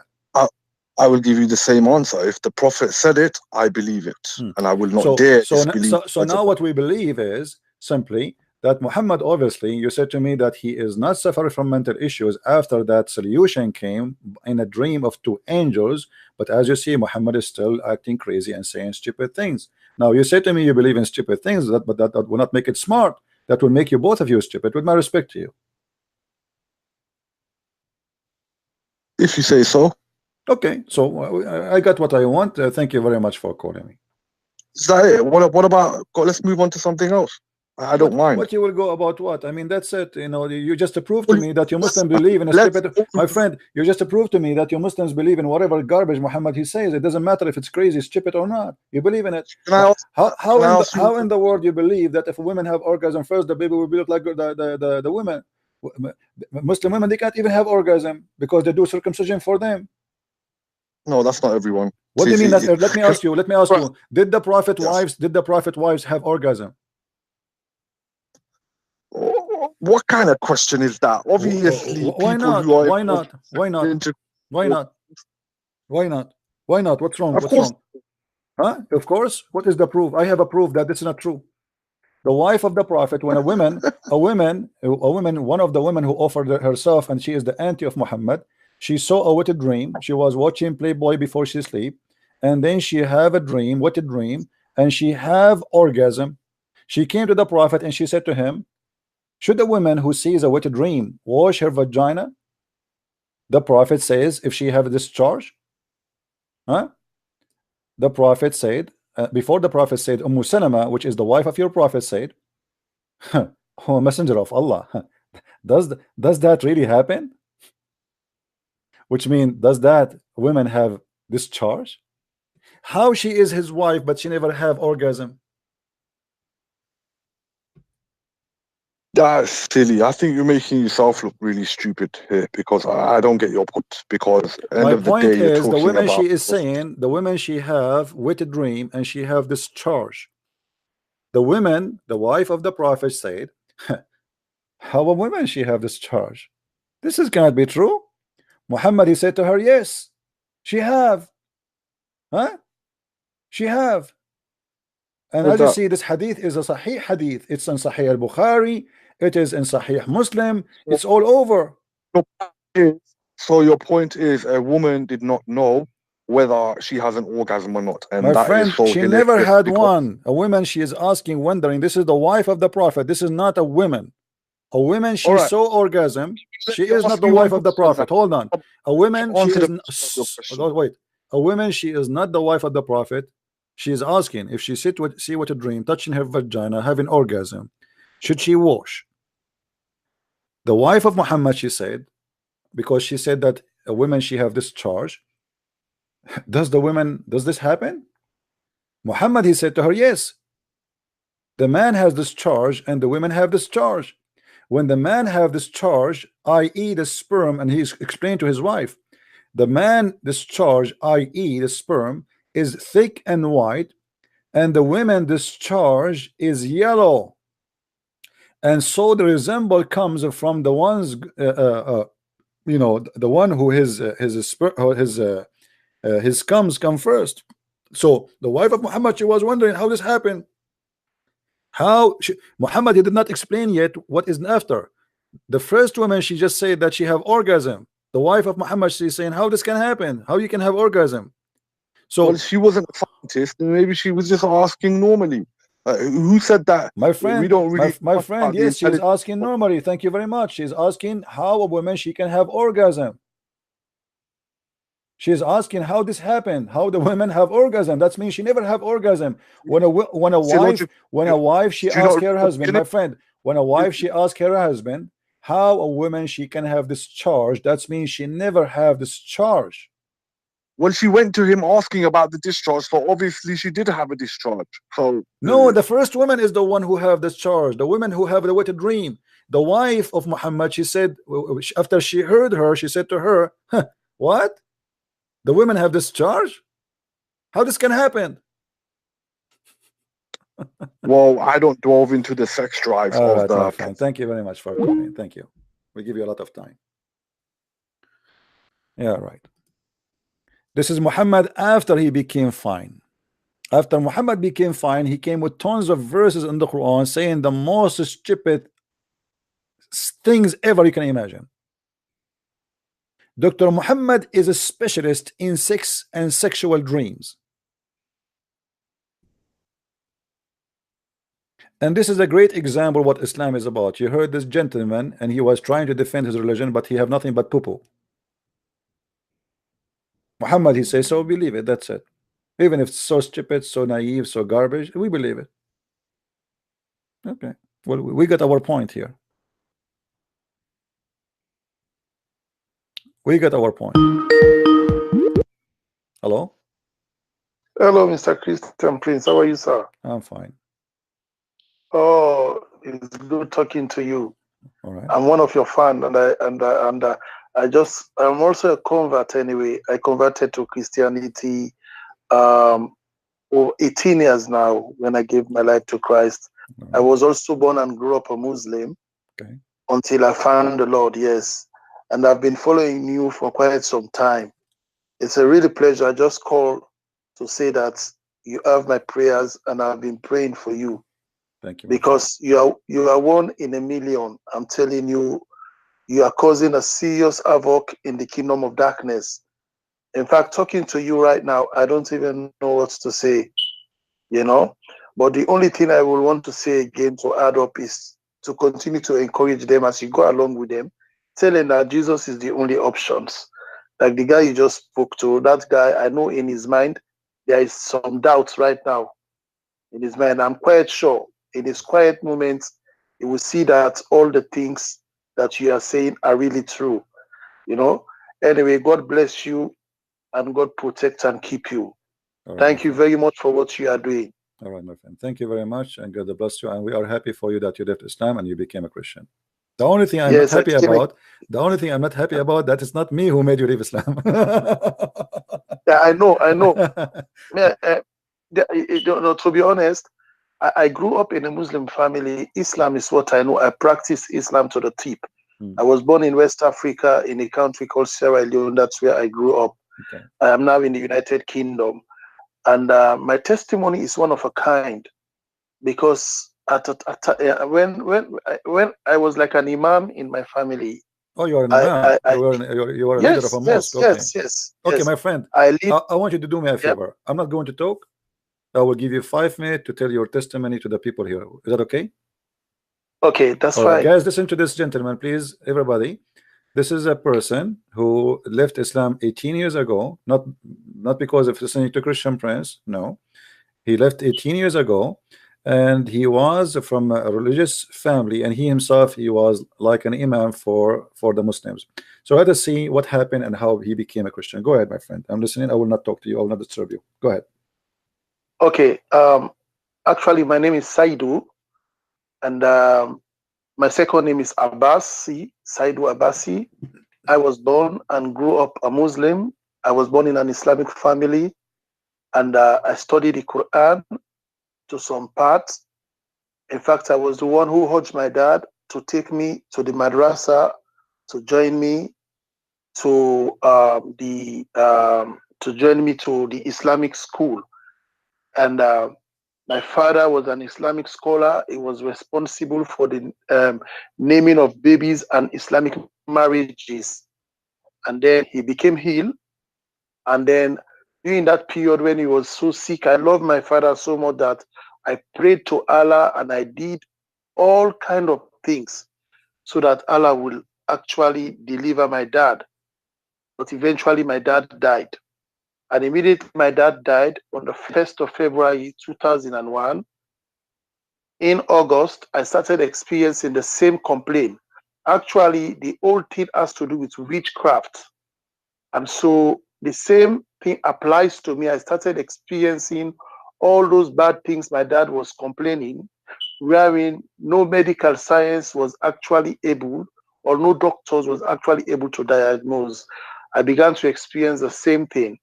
And then one of my sister was discussing this to a friend that my dad just died, our father just died, and then my younger brother again is going through the same stuff my dad went through.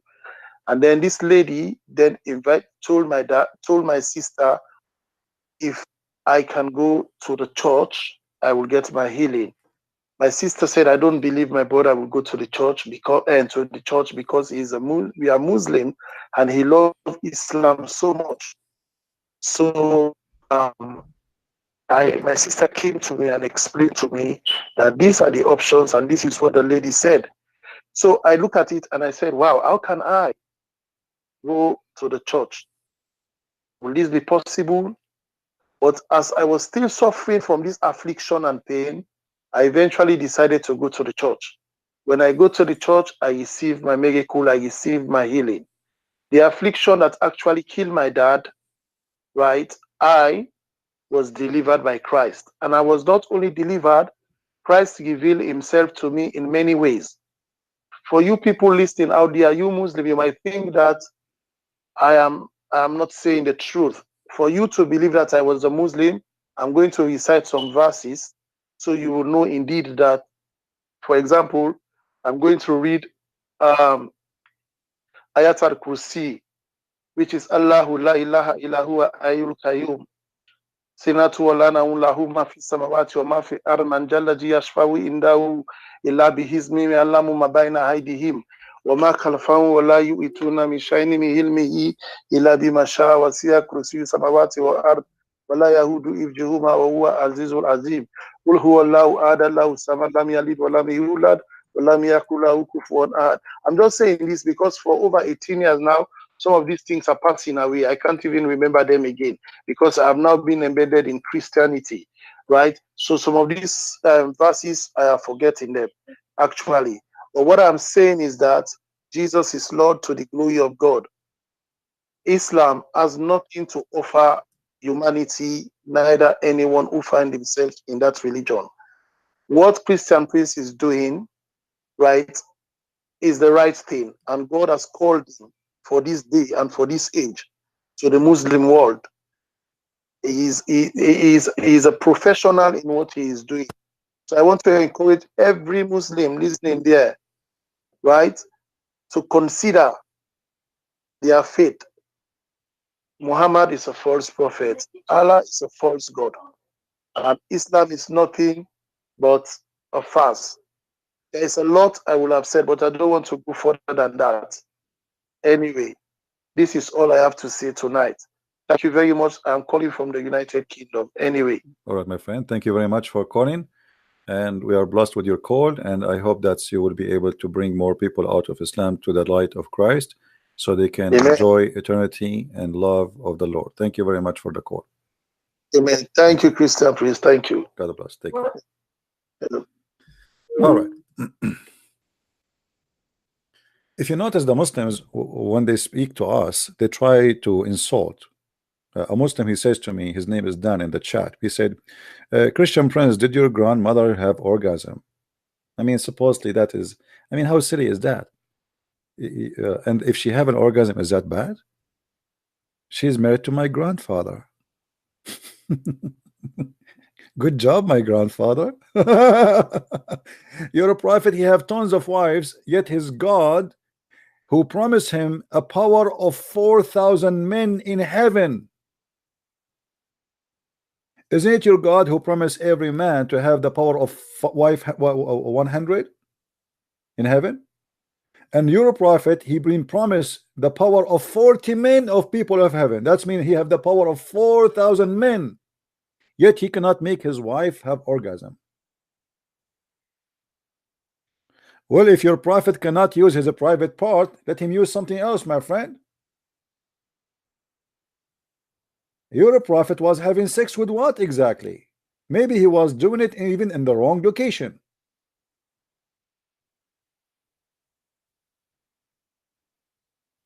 The Jews, they used to tell stories to make people not to do things wrong. As an example, The Jews, they tell their children, if you have sex with your wife from the wrong location, your son, your baby will be blind.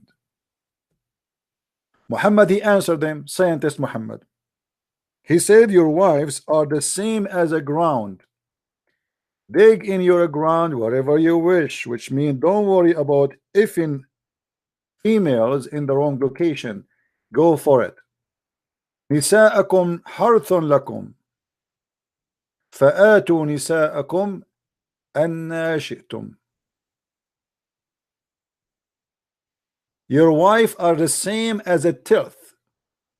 You know, when the farmer, he dig the floor, the ground, to put the seeds,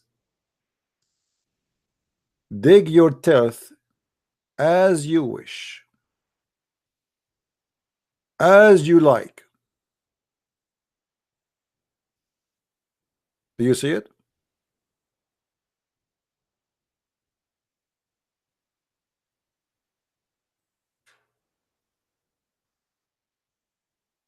Any Abdul? No, the Muslim, they try to say this is a position, but the fact is not a position. This is about location, because the Jews, this was an answer for the Jews who believe that if you have sex with the wife from the wrong location, your child will become blind. And this lies they spread because they don't want men to practice that. But it's a fiction anyway.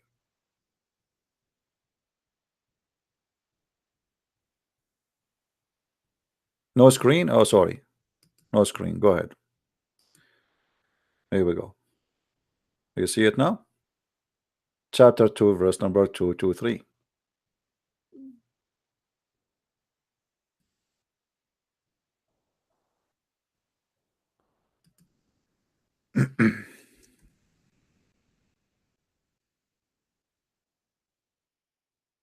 Do we have any Muslim want to call us?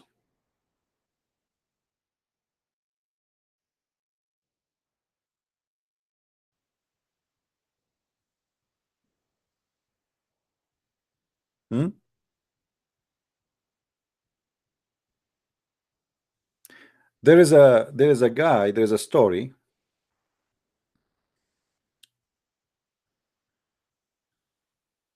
After the death of Uthman ibn Affan,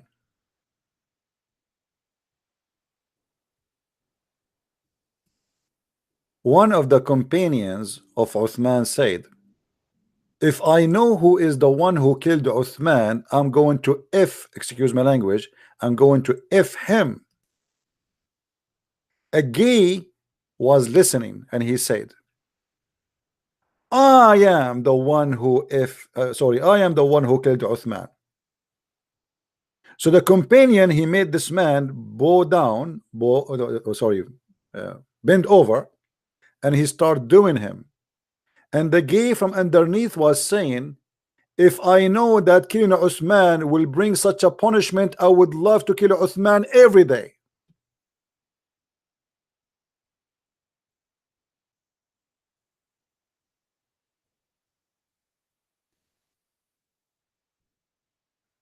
Any Muslim?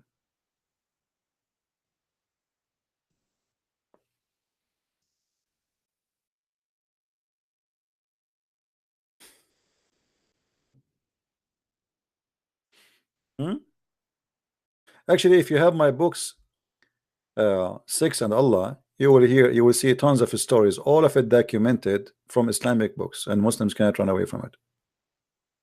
You see, as I said from the beginning, Muslims, they speak too much about dignity and honor and loyalty, and you know, we are against adultery, but everything in Islam is the opposite. Muta marriage, zawaj friend, one night stand, lamam. You know what is a lamam? If we go right now in the Quran and we type the word lamam is you playing with the women private part, her breast, or kissing her, or touching her anywhere you wish until you have orgasm. And then this is not even considered as a sin. This is something, it's like it's not a big deal.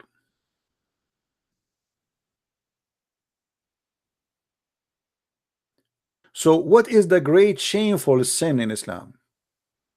If you have intercourse with the women not in a legal way, not necessarily by marriage, because you can have sex with your slave, she's not your wife.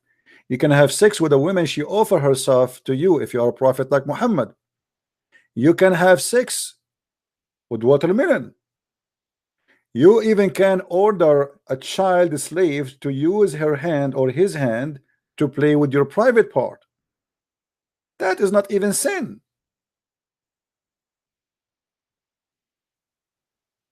The story in front of us, chapter 53, verse number 32, it's about a guy who his name is Nabhan al-Tammar. Nabhan al-Tammar, he went to a woman. Hello?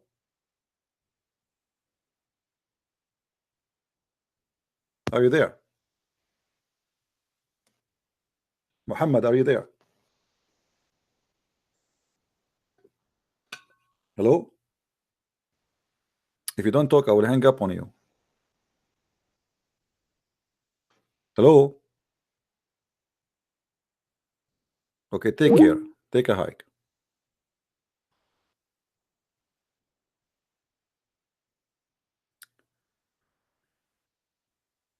The Banu Tammar, a woman, she came to him and she said to him, he said to her, go inside the store.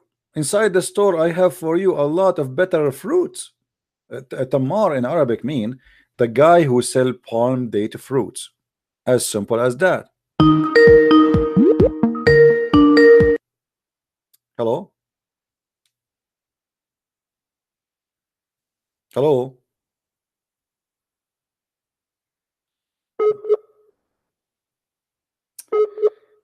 Okay. Are you there? Okay, a guy calling himself, he's calling himself Muhammad Hijab. Obviously, I don't think it is him playing games. Let me block you. There's no way the guy who live in England, he will not have a good connection. Respect yourself, don't play games.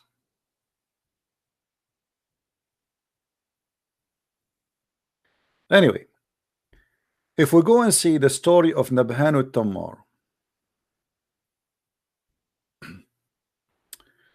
chapter 53, verse number 32.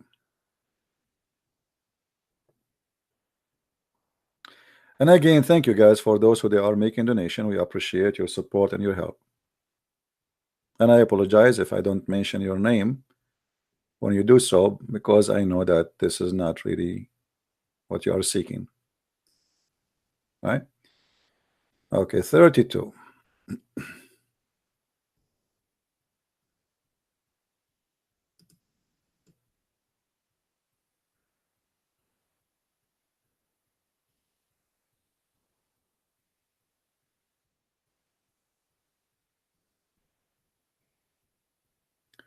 Look what Muhammad, he speak and he teach the Muslims. Muhammad, he teach the Muslims that every human being, he commit adultery because Allah, he forced him to do adultery. Allah, he wrote for you in your destiny to be an adulterist. And every one of us, he have a special amount of adultery to do. It's not a choice.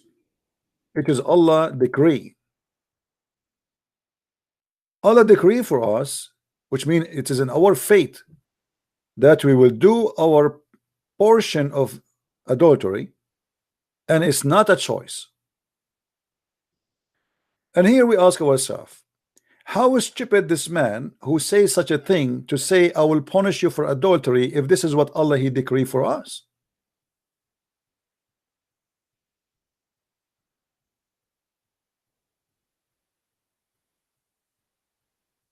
Do you see it? I mean, have you ever heard of a stupid cult like this? If he is the one, Allah, he wrote my destiny, my partition of adultery, zina mean adultery, and a man, he cannot run away from it because this is written for you. So why you are going to punish me for what I did, which is the fault of Allah?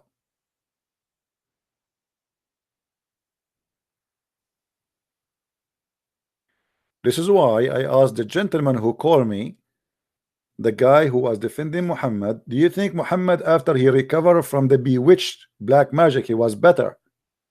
He said yes. I said, can you prove it? He cannot, because obviously he cannot be a person who have a brain to say such a thing.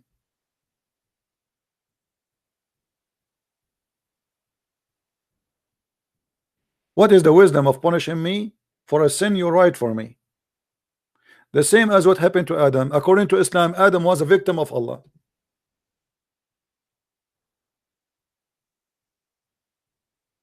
So if I commit sin, if I became an adulterist, that's what Allah wrote for me. So what is my fault? What is my fault? We should punish Allah, not the one who commit adultery. The one who is playing games with us is Allah. He is a scumbag. He make me commit adultery, and then he punish me for what he made me do.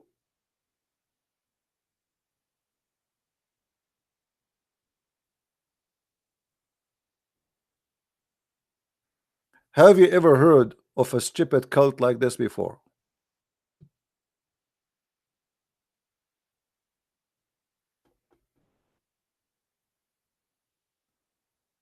Right?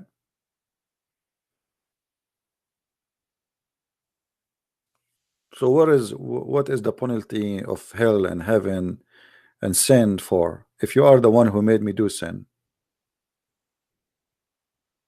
That's stupid. That's madness.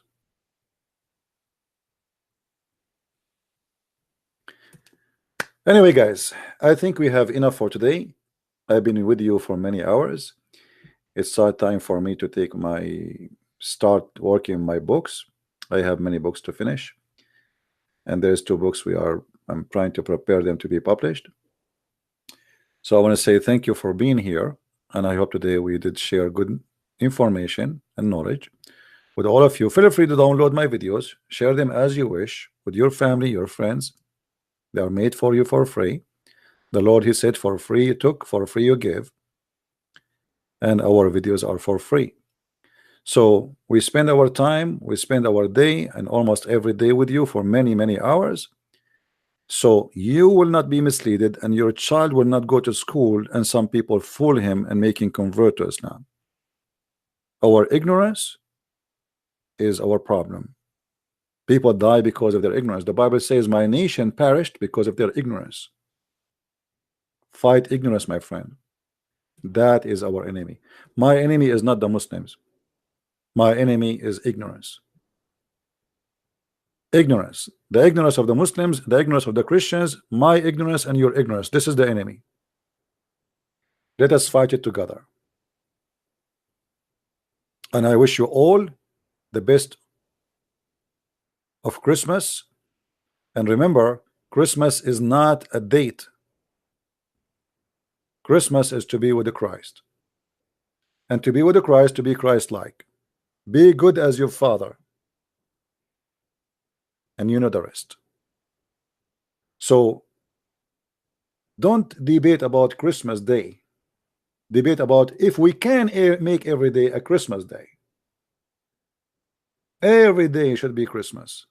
For a Christ should be in our life, in our day, in our night, and then you will find that your life is successful. If you put a Christ in your family, then you will treat your wife as Christ taught you. You will not cheat. You will share love, not anger and violence. Same as for the female.